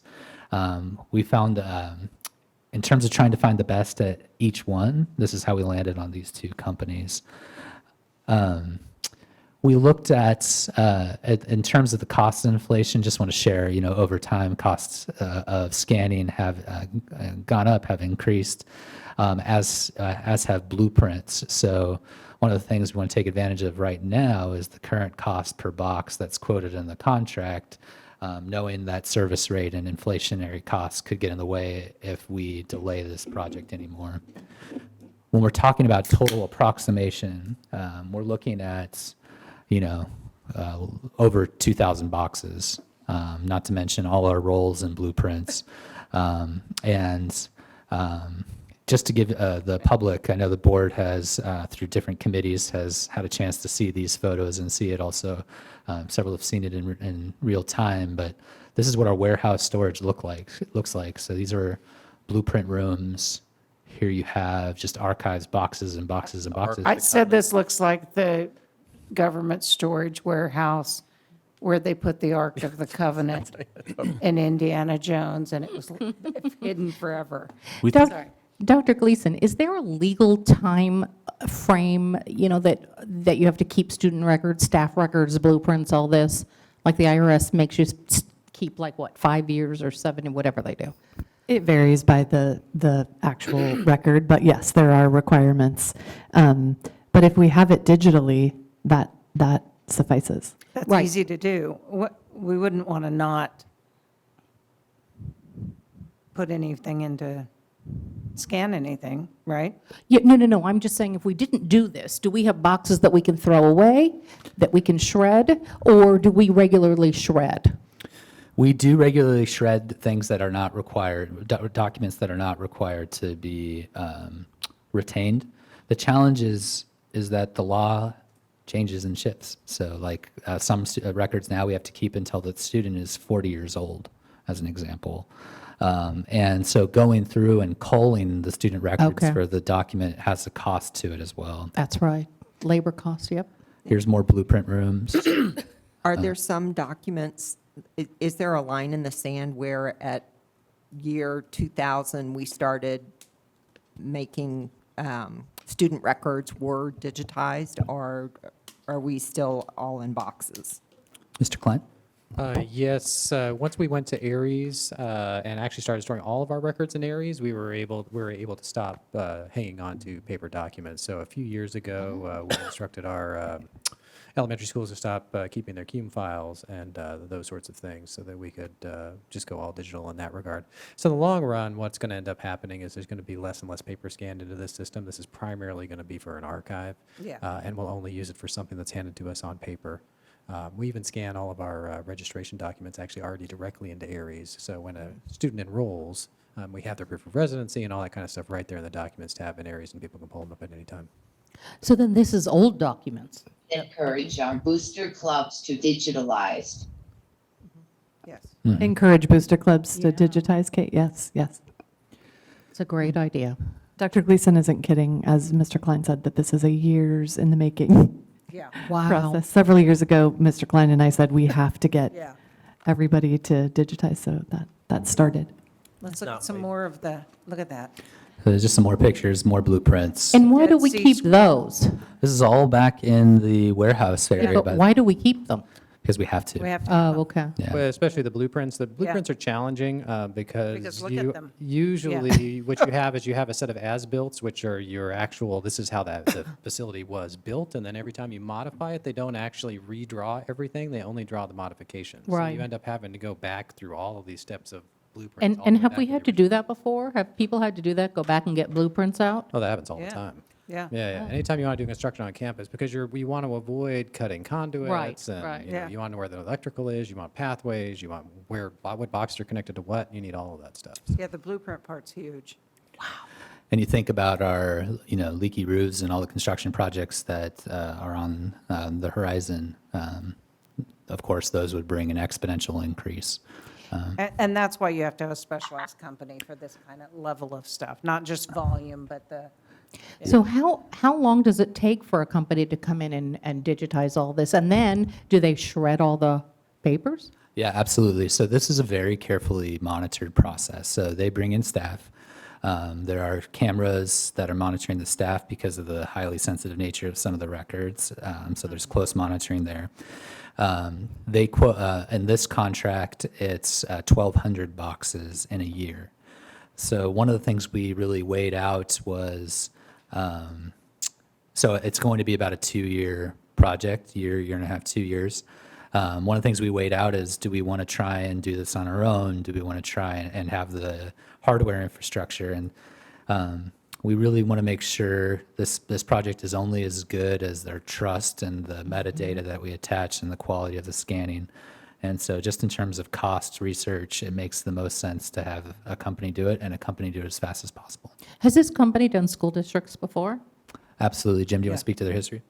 Yes, this company's worked with, I think we ended up with like 30 or 40 school districts on Yeah. this. But this company's been working with school districts all over, including Conejo. They recently scanned all Yeah. of Conejo stuff. They have a tremendous amount of experience with this process. In fact, we brought them in for a meeting with the digital company, I can't remember what it's called, Laserfish, with Yeah. Laserfish, and they kind of taught our Laserfish people some of the strategies and techniques that they were going to use, which was a positive thing for us. And how long, once we approve the contract, does it take to get going? Yeah, so if the board approves this tonight, our immediate next step is going to be to mobilize the boxes. So we're going to, it's going to be like managing the air traffic control at LAX a little bit, because we have to determine which boxes first. We don't want a company coming out and not having boxes to feed them and feed them and feed them and feed them, because they'll scan them. We'll go through several tests of quality assurance, and then once those tests of the metadata and the have been made, there's actually a truck that'll come that'll shred everything on site. So these boxes of documents never leave as a whole from our property. So our meeting is, long way of saying, our immediate next step would be to reach out to departments like Ed Services, to HR, and say, here's our timeline. You're up first, you're up second, you're up third. And then to work with the companies to bring them out, have the personnel here, and make sure we can feed them a consistent supply of boxes to get at that 1,200 a year. Do we have enough personnel of our own to help with this? Yeah, so Ms. Beater and Mr. McAllister at the warehouse is just absolutely fantastic. Mrs. Rawlinson and Dr. Finneran, along with Mr. Klein, have been working on this on the student record side for years. So we're really, we're ready. Okay. And we've done the cost-benefit analysis of pulling every paper that's not necessary out. Let's get those, the thought is let's get it all scanned. The metadata will be attached. Having more is never a problem, having less is. So did, I stepped out to get a glass of water. Did you talk about the total dollar figure? Like I did my own math based on boxes cost, so I'm at like $600 or so thousand total. Is that about what this is? Yeah, we're estimating about $550,000. They are, this contract and the RFP were made based on an estimate of our own and their own initial visual estimate. They're coming out to actually do a physical box by box, blueprint by blueprint count. And then, of course, every year we'll have to do some additional scanning for ongoing curation. We estimate that to be about anywhere between around 30 boxes a year. And then there's an ongoing fee of 20,000-ish right now to maintain the content management system. And really, the warehouse is meant to be used for, you want to get to that slide? Yeah. I mean, look at this, it's like an all-new So episode of Hoarders. Here's our warehouse right now, and because of all the records, during the day, we actually have to pull the HVAC filters out into the exposed air. And so we can't order things in bulk and take advantage of supply chain surpluses Yeah. and cost optimization. So I could go picture by picture. Sorry, give me a... Yeah, we have to use items we can't bulk buy. We can't go to Costco because our warehouse is full of boxes of materials. And this is just an example of products we purchase and purchase, being able to have Mr. McAllister at the warehouse say, all right, paper is at an all-time low right now. We're going to order case by case, pallet by pallet. And then, floor strippers at a high, let's wait on that, just order what we need. So to really be a warehouse that optimizes costs and uses space strategically, not only will get products to our sites faster, and that's including foodstuffs as well, but also they're going to save thousands in annual cost savings. Can you shine a little more color on what we're spending $20,000 a year for records just hosting? Absolutely. The content management, Mr. Klein, do you want to get into that?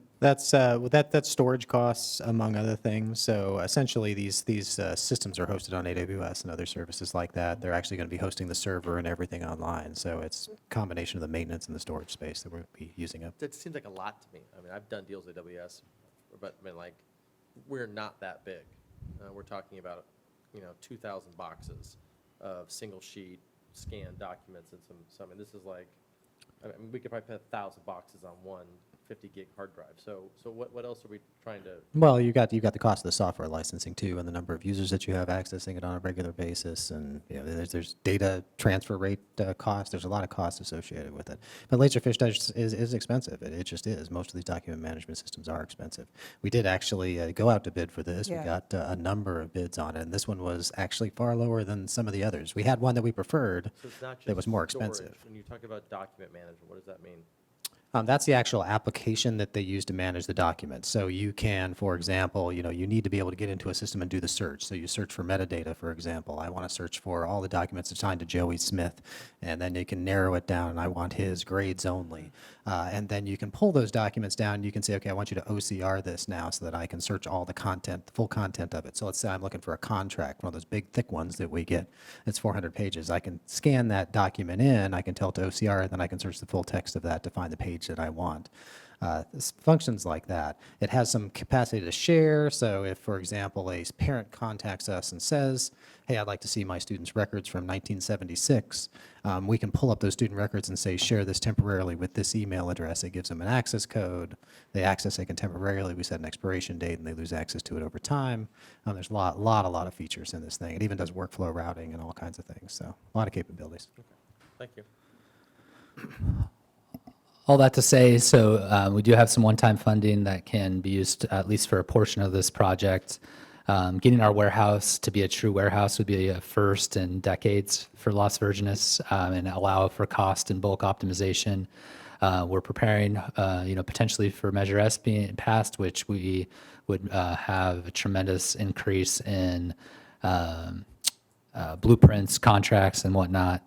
And with the inflation of goods as services, knowing that this is one of those things we need and will need to have to bring our record management into the 21st century, it seems like the right time, and it feels like the best, the most fiscally responsible thing is to go as fast as possible. Yeah, it's only going to go up. We're only going to lose more money with not bulk buying. It's just, yeah. Yeah. Well, thank you for all the work that you did on this and the Facilities Committee and everyone, because I definitely think this is the direction we need to go. School districts are having to do this, universities are having to Right. do this. Doctors' Law offices. enforcement agencies, everybody, it's just, and the longer you wait, the more it's going up. I was just wondering if there is like a point where it would go completely digital, or if by law, like we're still required to keep like paper records. That generally depends on the document, obviously. With student records, as we said, we're going full digital on that. Most things are going full digital. As long as they're in a database and you can search for them, you are fine. But you do still run into some challenges, like on our case of enrollment, for example. You need a physical copy of the birth certificate, which you have to scan in, so you convert that to digital. But you still do have a scanning process in play. But overall, what will happen is there will be far less scanning once you get through this initial batch of paperwork. As Mr. Gleason said, there will only be, a few boxes scanned, every year of physical paper. So down the road, this is going to be more of an archive than anything. I'll make a motion to approve. I second it. All those in favor? Student? Aye. Board? Aye. Aye. Aye. Motion passes. Moving on to approval of job titles and job descriptions, technical director, production coordinator, stagehand, front of house coordinator. Ms. Chambers. Madam President, members of the board, we are excited to bring forward to the board this evening an action item that will continue to support performing arts education for our students and community. In collaboration with LVCA, PAC staff, and various board committees, we've worked to create the following 4 job descriptions: technical director, stagehand, production coordinator, and front of house coordinator. Dr.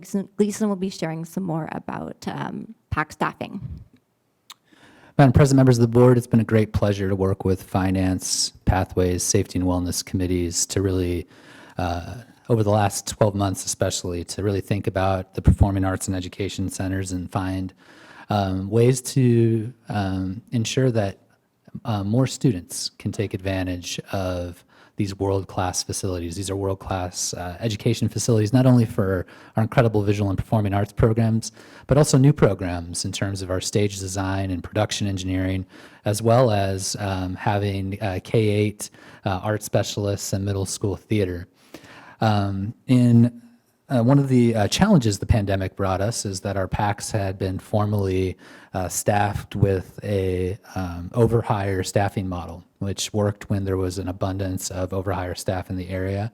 The pandemic was not kind to those who work in the technical side of the performing arts, and we saw a dramatic reduction of overhire staff available, and many had multiple opportunities and options to join tours or to outbid different groups that needed them. And so in the past, our fiscal model for the PACs was based on needing to try and recover every dollar that was spent through private revenue. And in doing that, creates a balance of student access versus private access. This year, we have worked through our 3 committees on using the Cte Incentive Grant, which is an annual grant. We have received it 4 out of 5 years. It's a grant that's not competitive necessarily. It's one you apply for, share your CTE vision, demonstrate growth, and you get $1 for $1 in some years, or $1 for every $2 spent in others, to really fund technical staff that are supporting CTE. We know, and I think the long-term vision of the PACs has always been for kids to learn the art of sound and lighting design, to use the rigging system, to learn the physics of it, and using a strategy that involves the CTE Incentive Grant as a reimbursement creates not only the availability for kids to learn from them, but also solves a lot of our staffing issues.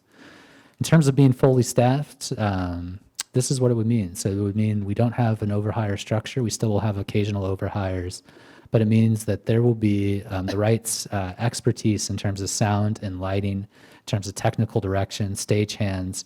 And so when we have a visual and performing arts production, we have staff that are familiar with those buildings that can really educate our students, bring them in, and allow for our students and across TK-12 to participate in having more access without having to worry about the costs that were previously associated with this, because we are funding the technical staff, a portion of them, out of the teaching grants because of the education that happens from them. Can you go back a slide? Yeah.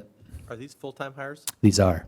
So what does the sound tech do that will have one for each campus during the 2 months, 3 months out of the year where there's no productions happening? There's not 2 or 3 months where there's no productions happening. Our calendar right now is already filled. So we have a 3-year calendar now. Our calendar is already blocked off for several months next year. There are days where there's nothing on the books. On those days, they're usually non-premium days of Monday, Tuesday. So Yeah. you're telling me if I walk into our PACs 200 days out of the year, I'm going to find a full production, not a class meeting there that needs a microphone, but a full theatrical production that needs sound techs performing. You're not going to find the latter, but whenever kids are in the PACs, there's such a safety, without having the right supervision, 2 things happen. One is a safety risk, but second is if there's not someone who understands how to operate that soundboard, 2 things can happen. 1, the soundboard can get can degrade quickly. 2, it's not appropriately set up for the next show. And 3, most importantly, the kids can't learn how to use it from someone who really understands it. They're dependent on an overhire that could have a variety of different expertise. The other part of this, though, in terms of putting this together is when you don't have full-time staff, you don't have the ability to do deferred maintenance and ongoing proactive maintenance. So like we have hired in the past, have had to have consultant contracts for a lot of our maintenance, including like the bench focusing of our lighting. And our sound system did not last to the full 10-year life. We've been kind of duct taping it forward because whenever you have just new staff over and over and over again that are overhires, A, understanding it, B, maintaining it, and 3, not making a mistake, all those things add up, and in those buildings, they're expensive. If you look at the last full year pre-COVID of operation of this and added up the cost of the overstaff hires compared to the cost of all these full-time new hires, what is the difference? So pre-pandemic was about $900,000 in staffing. This is about $3 million. This, though, will be funded, though, a third to a half through Cte Incentive Grant funding. And then this right now, this is a hard decision that we've had to make, and we've talked about this on committees, is we don't have overhire staff in the community, so we'd have to cancel every private show right now, which would then also cut off that private revenue stream. So what is the savings? So with the grant and whatever, what are we spending that's different than Mr. Lawrence's question as far as how much? What was the difference? Well, it's not savings. We're spending. Well, I understand that. $2 million Right, more. but we're Right. spending a lot of money on maintenance Right, of that's- technical equipment. Right. A lot of money because we don't have So that's consistency of, yeah. That's what I'm trying to get at, is if Literally there's, millions yeah, on if that. there is, kind of a total And we're chasing filling positions in Right. our hires, like we'll be understaffed, we won't have enough, where it's like trying to find. I'm pulling up a presentation with Yeah. all those numbers. You No, can get there. yes, it's a matter of overhire cost, maintenance and repairs cost because of not having the right people, then offset it by this $3 million and then the grant that we get.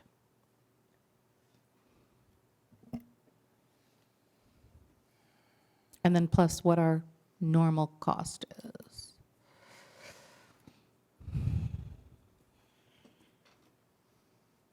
Sorry for the silence. Want to make sure he gets you the accurate answers. So, give me a sec. It's on a different slide. Thank you for finding this to the best that you were able to. We, as far as last minute. Mm-hmm. So, feel like I'm on Zoom. You have to narrate every So, step. I guess Yeah. while you're looking for, I'm not on the finance committee now, but when I was a year ago, the last conversation I remember hearing about, we're having, these have been budget sucks for us. The PACs have been, I don't want to say not well managed, because I don't think it's a management problem with the PACs. They've been fiscal challenges for us to break even. Not that we were ever supposed to break even on them, but there's been. But I think that's turned around in the new model of how we have That's what I'm completely wondering. changed things. Because that Right? would help me understand the delta between if we're going from $900,000 in costs to $3 million in costs, but we're going from X to Y in income projected out, it would help me understand the offset. Because I'm not comfortable about saying, well, we have this grant money. So because that grant money goes away in, 24 months? This No, grant this is is an different grant. ongoing grant. So here's the model, and I found the slide. Thank you all for being patient. So the total cost now is about $3 million. So in the past, Staff costs, just for the management. Under this new model would be $3 million. correct. So we're projecting. So Cte Incentive Grant is not a competitive grant. It's not a wing and a prayer grant. It's not a we might have. This is something we have received 4 out of 5 years, and the year we didn't, it's because we didn't make 4 copies of it. We only made 1 copy, and there was a technicality on it. So our thought is that about 780 to 800,000 could be reimbursed through the Cte Incentive Grant. So we're down to 2.2. But just real quick, that grant we're currently getting and using for something else. Correct. So what we can't use is, so this is a shift in the model. Old model, you have staff, private revenue funds it. Right. Wasn't able to work. Overhire staff isn't able to work now. New model, treat it as the 21st century learning facility. Staffing and enrollment for 22-23. Dr. Salaries. Madam President, members of the board, each year as part of our transparent process with enrollment and staffing, we bring to the Board of Education an information item that covers everything from class sizes, from enrollment trends, to new hires, to new employees. And we have that for you. We do this in conjunction with the Human Resources Department and the Business Department. So you'll hear from Human Resources on the staffing end and the Business Department on the enrollment end. You have a clicker with you right here. And we'll begin by a warm welcome to all of our new employees here at Las Virgenes. We have 89 total that we welcomed at our new orientation back about a month ago now in August. 35 of those were certificated, 54 were classified. A lot of the classified work with either special education as a paraeducator or an instructional assistant. Campus supervision was a big focus for us with an emphasis on safety on all 14 of our campuses, as well as adding additional support in TK. For the UTK rollout, there are going to be additional instructional assistants, and that's a number you'll see increase each year. And I will also give a shout out to the work of our Human Resources Department with hiring substitute teachers. It's been a big focus of ours ever since the pandemic, when we did have a significant shortage. The team worked diligently last year and even over the course of this summer to add a total of 36 additional substitute teachers on top of the pool we had already built in the previous year. We also have any additional, for anybody else that would be interested out there in the community in being a substitute teacher, we do have a lot of parents that have hopped on this and really enjoyed it. So if there are people watching that would be interested, we are accepting applications on a rolling basis, and our next round of interviews is scheduled next month, October 6th. I'm going to pass it off to Dr. Gleason to talk a little bit about the enrollment trends we're seeing across the district. All right, Madam President, members of the board, I always want to start off with Buttercup. Our Buttercup enrollment this year is down since last year, but that's also because our UTK program is starting. So you'll see there's a direct correlation in the drop of students for Buttercup because the universal transitional kindergarten means students who would have otherwise been there are now enrolled in TK. Overall, our enrollment trends show, a small decline from projections. Certain sites were impacted more, specifically Mariposa. And then on our secondary side, we see some increases at AC Stell, Lindero, and Agora High. Overall, we're about 183 down from projections. These are down from projections, not down from last year. And so one of the things we've been working on closely is to determine if there's any students on the wait list that we can also potentially bring in over the course of the next few weeks. Do we know what the enrollment was last year? Yes, it's on this slide right here. So enrollments in 2021 was about 10,060. So we're down to 9,711.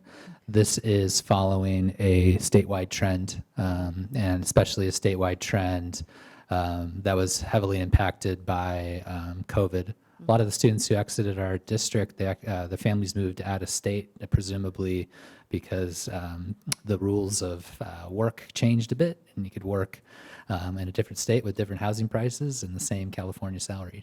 Do we know that, or are we assuming that? So when someone moves out of state, do we get notification that they've moved out of state, or if they moved their kid to a private school, would it look the same to us? For the most part, yes. Sometimes we lose.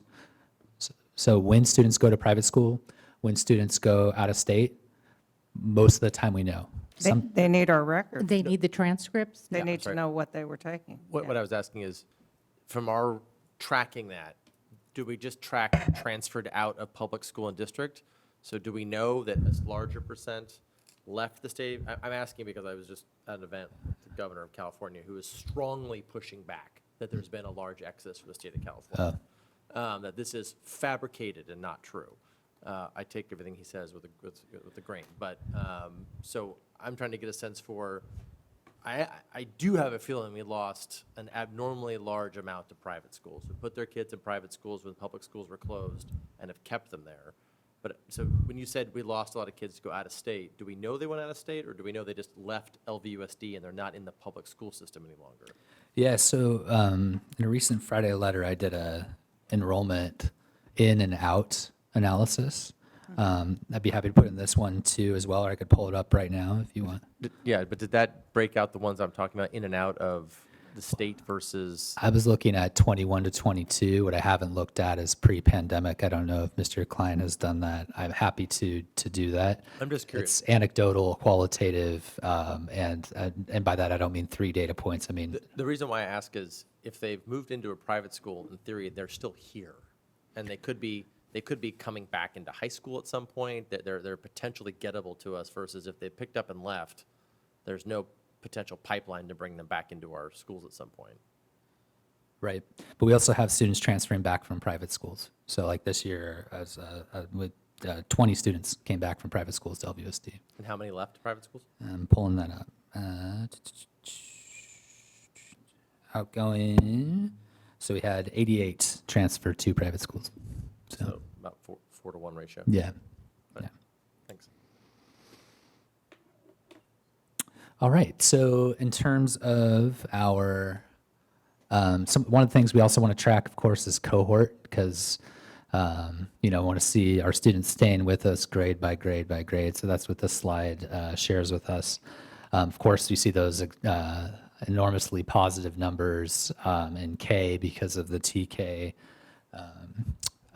the start of the TK mandate that has rolled in this year.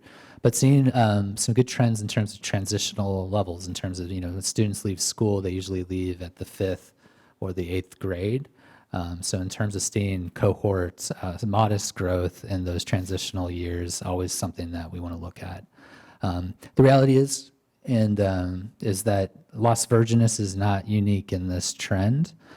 And a challenge is that given the birth rate, the cost of living, one of the things we have to continue to adjust is our the size and scope of our budget to relate to our enrollment.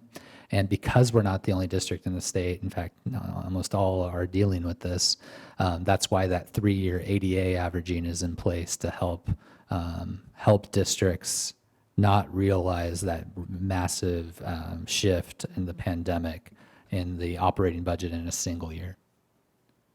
I think I'm kicking it back to Dr. Cyphers. All right, before we share these next slides, this is just a precursor. Class sizes haven't always looked like this. They won't always look like this, but we are grateful for the Board of Education has allocated funds to class size reduction. We know it's also important to our staff and our community coming out of the pandemic as we get there in 22, 23. So here's what it looks like at the elementary level. I would say at the elementary level, we've probably allocated a little below $1 million towards class size reduction as a district. And these next 5 or 6 slides will go through what it looks like at each grade level span. I think it's also, we should give a shout out to the foundation, which is the funds they're raising are helping to support our class size reduction efforts. Absolutely correct. The foundation has allocated and shared with us and the community that they have also allocated funds to class size reduction. So team effort all across the board. We have at TK an overall average of 21. The state requirement at this point in time is an average of 24. That will go down to 20 in 23, 24. So that's something for us to keep in mind in the human resources and the staffing world. You can see the numbers right there for the respective classes. Will that be a similar situation as it is now? Will it be a penalty situation from a funding formula if we don't hit it, or is it we must hit? It is one of the stricter things we've ever seen as far as an actual penalty goes if we do not hit that. The one caveat there that we're finding is that does relate to staffing specifically. So we have to make sure we have the ratios that the state requires. And even with the 24, we have to have a teacher's aide or something like that in the class with them, right, at the TK level? Absolutely correct. The ratio right now required is 12-1. And that is a adult to student ratio, so that includes a teacher and potentially for us an instructional support. And it's hard and fast. There's no. We haven't, like I said, we have not seen anything like it. It is hard and fast. Yes, there's no finagling with that number. It is hard and fast. The next year it will go to Yeah. it will go to 20. Our kindergarten classes are at an average of 20. Again, that I want to reiterate my first statement. Haven't seen numbers like this in a while, may not see them in the future. This year is a great year to do it, and again, we have the allocation to do so for class size reduction, so you can kind of get a sense for the overall numbers across the district. Not one class this year, as of this moment, things can change. We can have people move in, but not one class exceeds 23, which is extraordinary for the K level. First grade, and you'll see these numbers progressively go up as we go through. And when we do the staffing that way, we do try to get those, even though our average across the board is 24, we try to get the lower numbers in the lower grades. First grade is at 21, and you can see how they break across how many numbers that is, how many students. Second grade hits 23. And third grade does the same thing at 23. You will see higher numbers in some of these class sizes. As we look at second and third, you'll see classes of 25, 26, and even 27 in some cases. As we go to the upper grades, our ratio there, our average that we aim for is 30.5. You'll see that in both fourth and fifth, we are below that at 28. There are numbers all across the board here. As you can see, there's a great variety all the way from 25 to 32. There is an outlier there at the top. Both of those in fourth and fifth grade are at Mariposa. So we have classrooms of 20 at Mariposa. And fifth grade goes all the way up to 29, just a tad below the average. Again, numbers typically ranging anywhere from 27 to 33. I did want to ask, because the fourth and fifth grade jumped out at me at the delta between the low and the high.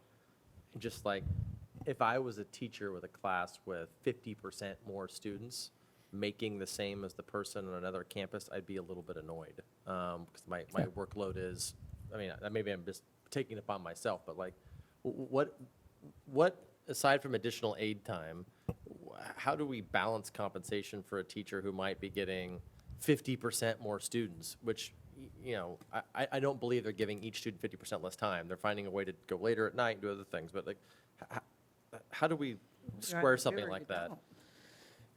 It happens every year, and students at different sites don't come in those perfect bundles of 24 and I get that. 30. I appreciate the line, but I hate that line. It's 'cause But- we but have a it's delta, true. But you have a It's a delta. truism a 'cause it's massive- true. But that's if 24 to 26. 20 to 33 is just a huge delta in the in-classroom experience, both for the student, but also the teacher who's trying to manage that. Like, Well- what resources do we put into a class with 33 that aren't in the class with 20? I guess is what I'm trying to figure out. Those are Mariposa. Mariposa is a unique program. Teachers that want to teach there and have the Waldorf experience, as you know, teach there. And so that's really the outlier. And that Mariposa has historically had smaller class sizes. Absolutely. Yes, it's not that they're looking at it's the other way around. You have to flip the Right. view Flip on the, that. right. Flip the narrative is when there's openings at Mariposa, teachers here, are encouraged to 30, apply. 31, 32, 33 is They're- much more the standard. Exactly. And those 20 are is all. a special program. Right. So all of the ones that are in the low 20s are all Mariposa classrooms? The two right there that are. I mean, first, second, third, fourth, fifth grade. All the ones that are 20s are all Mariposa? I was speaking just for fourth and fifth grade. right. The 4 classes in fourth and fifth grade that are 20 are all Mariposa.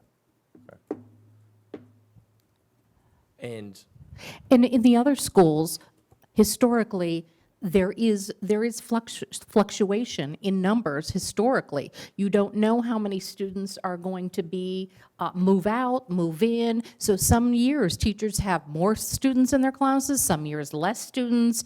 And that's where schools have conversations and make the decisions whether or not to have splits in classes to balance out class sizes. So this is nothing normal, except that our class sizes this year tend to be generally on the smaller size. On the low side. Right. yeah. it just raises my next question. I was going to come to it. I can come to it later, but what's happening at Mariposa? So they have the steepest drop in enrollment of any of our schools, significant. I know that a good chunk of them left during COVID and did not like the shift to digital. They've not obviously come back. We answered your own question there, I think. Well, but the pipeline isn't growing on the front either. So if we look at the incoming, it's not bigger either. It doesn't, at least looking at the first grade numbers, it doesn't appear this is a sustainable track for it, for what they're trying to build into a K through 8 program. Like, what is the discussion about how we turn that around? Are we kicking in a high-scale marketing effort to announce? I still meet people who have no idea we have a Waldorf school. That's nobody's fault. It's just a reality of, messaging. But is there a plan to say this is not a sustainable decline that we're seeing here for this school? To all of your statements, I would say pretty much yes. I mean, those are the reasons why enrollment has dipped a little bit. The school site is talking about how to market it, how to increase that enrollment, but it's a trend that we need to look at. We do market. We have done mailers. We continually do place ads, and Mariposa is part of that Waldorf school. Of course. So there is advertising for all of our programs, and I think it took a big hit. And I don't have the documentation, but I do believe that it took a big hit from COVID. Yes. Parents Absolutely. that wanted a specialized program, it's, as you know, no tech. I don't think it's even low tech. I think it's no tech. So going to a virtual option was not helpful and not desired by many parents. So they left during COVID. The goal is to obviously build it back up, but we're still in the stabilizing phase. All districts across California I are. don't worry too much because I've Yeah. seen so many of our We should look at the elementary. data for now and then think on it. Yeah. Yeah. I've seen so many of our elementaries dip and where we were, almost like, what's happening? How are we going to build back up White Oak, Yerba Buena, Sumac? There are trends to all these things. We try to course adjust. We try to, that's why we've done new programs at some schools. And we're going to be looking at all this, diving into this in pathways, this year. So have we had we had a preliminary pathways meeting, but the school year just started, so I believe we have pathways coming up, and I know this is on the agenda. We've already asked for this. So this is nothing that the district hasn't faced before. This is typical, and we can see that Mariposa was hit harder with enrollment Yes, they because were of hit COVID. harder. Well, I think that it took us so long to get out of the pandemic. I mean, we talked earlier this evening about how this year is finally much more normal. There are a lot of in-face assemblies and where we're not zooming in anymore. And I think that we could see that pendulum swing, especially with Mariposa by this time next year, because I think a lot of those families particularly were worried about mandated COVID vaccines. And also, are we going to now go to using screen time, which they had always said no screen time Monday through Friday. So I think that pendulum could swing. I appreciate all that. I guess what I'm trying to raise is, and I'm not on that committee, Pathways Committee or others, is that this is a special school. I mean, obviously, I had a kid to go through the school. I think it's very a special school. I am very concerned about the trajectory. I'm also concerned as a board member that oversees the whole district that it's our most expensive school by staff to student ratio, and it has the largest percentage of out-of-district permits. So at some point, if we don't re-engage and start seeing that number go back around, it's going to be fair for parents in this community to start asking, wow, it's the largest out-of-district permit school with the lowest student-teacher ratio. It's the most expensive to operate on a per-pupil ratio. Does our community, are we running this for other communities or for ours? And so I feel like it's for ours, but we got to get those numbers. Can we talk about the trends of the last 3 to 5 years of permit numbers at Mariposa? Hasn't it gone down every year or not recently? I'm sorry, I only have this year. I don't have the trends in front of me. I can pull that. I've got it somewhere. That was one of the things that was happening, is we were having more residents, like that shift was happening before, but now I don't know since COVID. I don't want to give the impression out in the community that we are looking at closing a school or we Well, are. no one's saying that. Well, you're you're very, implying it pretty very, heavy. very on the line there, parents are Mr. gonna wonder Lawrence. why You're we talking run it. about it being the most expensive school, low, out of district. I mean, we can read into the lines that you're saying, and I want to make sure that everybody's aware that we're not doing this. We have been here before, even with COVID, we have been with dips in schools. We are looking at this in committee. We are going to look at how we build up the school, exactly what happened at White Oak, exactly what happened at Sumac, and this school has Buena, been, Yerba at Lupin. Buena, Lupin, this school has been an up and down. The years right Oh before my gosh, COVID, remember it the was, really lean years when it first started? yes, right. So And it started, anyway, we don't need to get But there. I don't appreciate having my comments characterized that I'm suggesting we're closing the school. It's the exact opposite. I think this school is incredibly special and incredibly important. I had a Yes, kid but come you out also through it. literally said parents are going to ask questions about why are we running such an expensive school? So if we you got to kind of own that part If of we it can't- too. When I hear that we have a flyer that goes out about our district and it mentions on bullet 47 that we have a Waldorf school, is very different than having an aggressive marketing campaign that educates this community, that we have a phenomenal Waldorf school for free when we have people in our community spending $35,000 a year to send their kids to a private Waldorf school. So it tells me that there's more that we can be doing to educate and amplify awareness of this special program.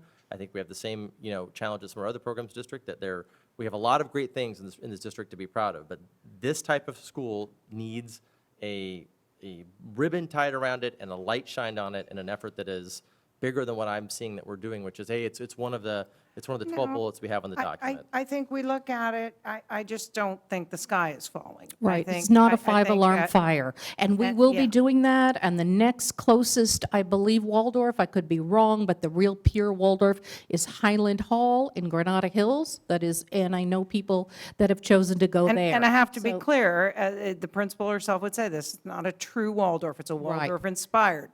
That may be the difference with some people, it may not be, I don't know.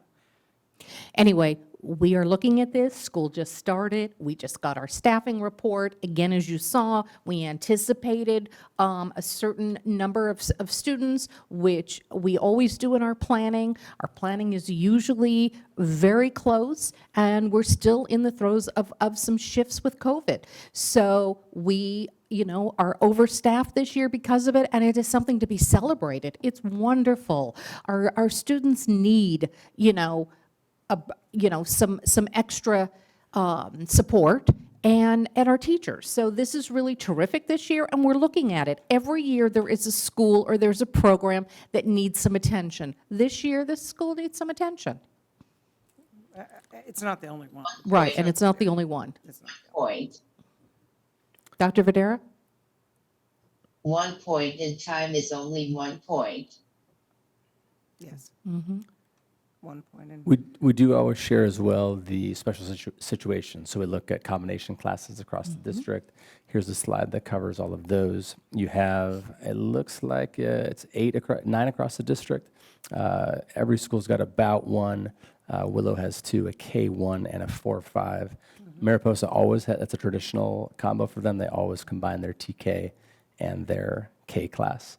We're going to pass it back to Dr. Gleason to look at our secondary numbers.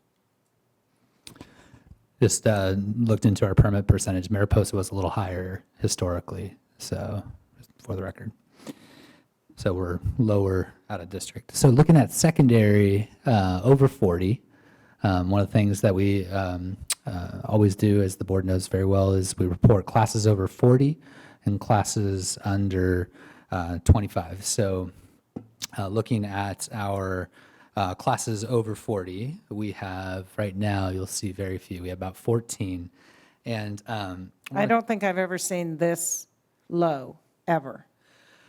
absolutely. And there's always those tough challenges. I could tell you the story of every single one that's up there. Yeah. Of that AP class where if you split it, actually fewer students are served because of how the singleton split or how it's impacted some students' schedules are. So this is an anomaly.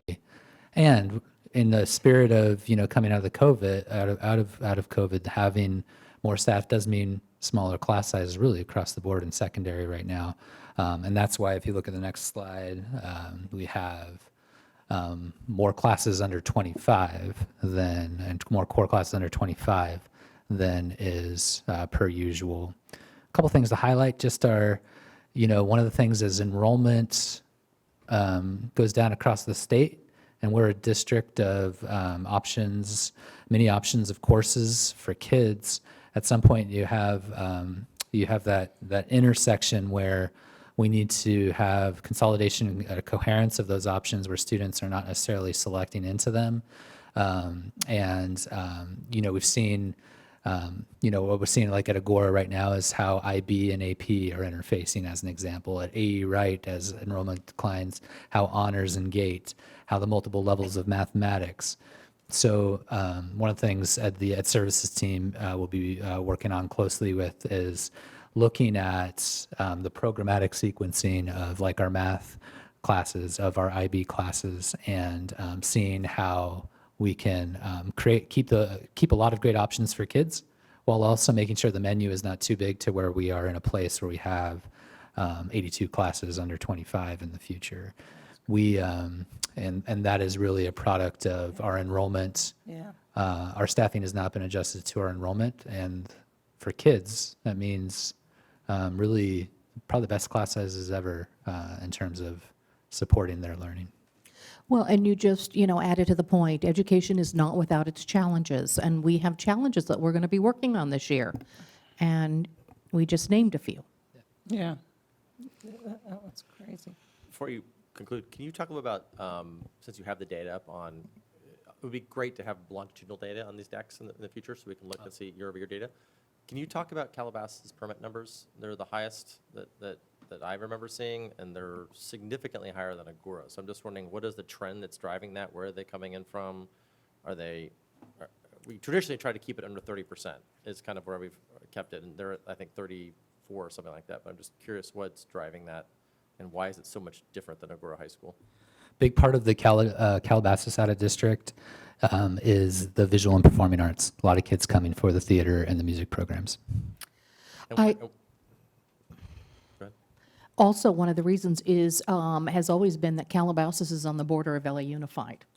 And Agora has choices, Agora students, Agora, Oak Park, and Westlake, I mean, Conejo. So, you'll find, I'm sure, many more applications for permits. I want to commend Calabasas. For the longest time, Agora High's enrollment number was a lot higher than Calabasas, and there was... By 500, it was certainly during my time on the board, it was 1,750 and 2,200. That's a big difference, and now that they're pretty much equalized is a good thing, actually. And Calabasas actually has a higher number, which there used to be a pipeline of students requesting to go from Calabasas to Agora. So the wonderful programs that Calabasas has. AP Capstone. Right, right. Foods. But that's what I'm talking UN. about. But there's a 10% delta in the permits, so that difference is more than made up by the permit number that we're bringing in. So that's what I'm trying to get a sense for. Are they taking more permits this year than they have historically? Less? Is Agora getting less? I'm just trying to understand the trends here. The whole purpose of a conversation like this is to be able to trend spot for the future. So what's the? Yeah, and one thing being new in this role that I want to get you accurate data. I don't have my muscle memory, like the long-term memory to have where I've really looked at the permit percentage. So I can do a longitudinal analysis of permit percentage. I'm interested in it after this conversation. I can talk anecdotally right now, but I'd have to really pull up the numbers and make sure I get you accurate data. I guess maybe more broadly, are we still adopting a philosophy of trying to keep Yes. 30 and under or 25 and under? What's the percentage point that we are targeting as a sweet spot for not our district, but for our individual campuses? So yeah, we're trying to keep 35 and under wherever we can. So 35% under. Right. And then ratcheting at 25% kind of district-wide. But we're also looking at, grade and class level kind of anomalies as well. Okay. Always happy to adjust that at the pleasure of the board as we talk about strategies and tools. I thought the last time we talked about it as a board, we were targeting it below 30 and like 25% was the goal. This was obviously before COVID, but that world changed everything. But I thought, I've never heard us targeting a third or more of our campuses. Well, district-wide. Well, you're talking district-wide versus Right. campus by District-wide. campus. Yeah. District-wide, we're about 25. Yeah. Yeah, but And campus that's by what campus. we- We're no. trying to- no, I'm saying we usually try to balance out. If you want to come here and this campus is over, we're going to say no, and we're going to put you over here at one of these other schools. Some of our schools, AU Wright, Mariposa, have had those percentages for years. I can say that with confidence. And my assumption, you will provide us hard numbers, this is right in there. And high school's a little different because, and I know because I've been involved in those conversations over the years, is that between the high schools and the district office, you're balancing numbers to be able to offer students choices.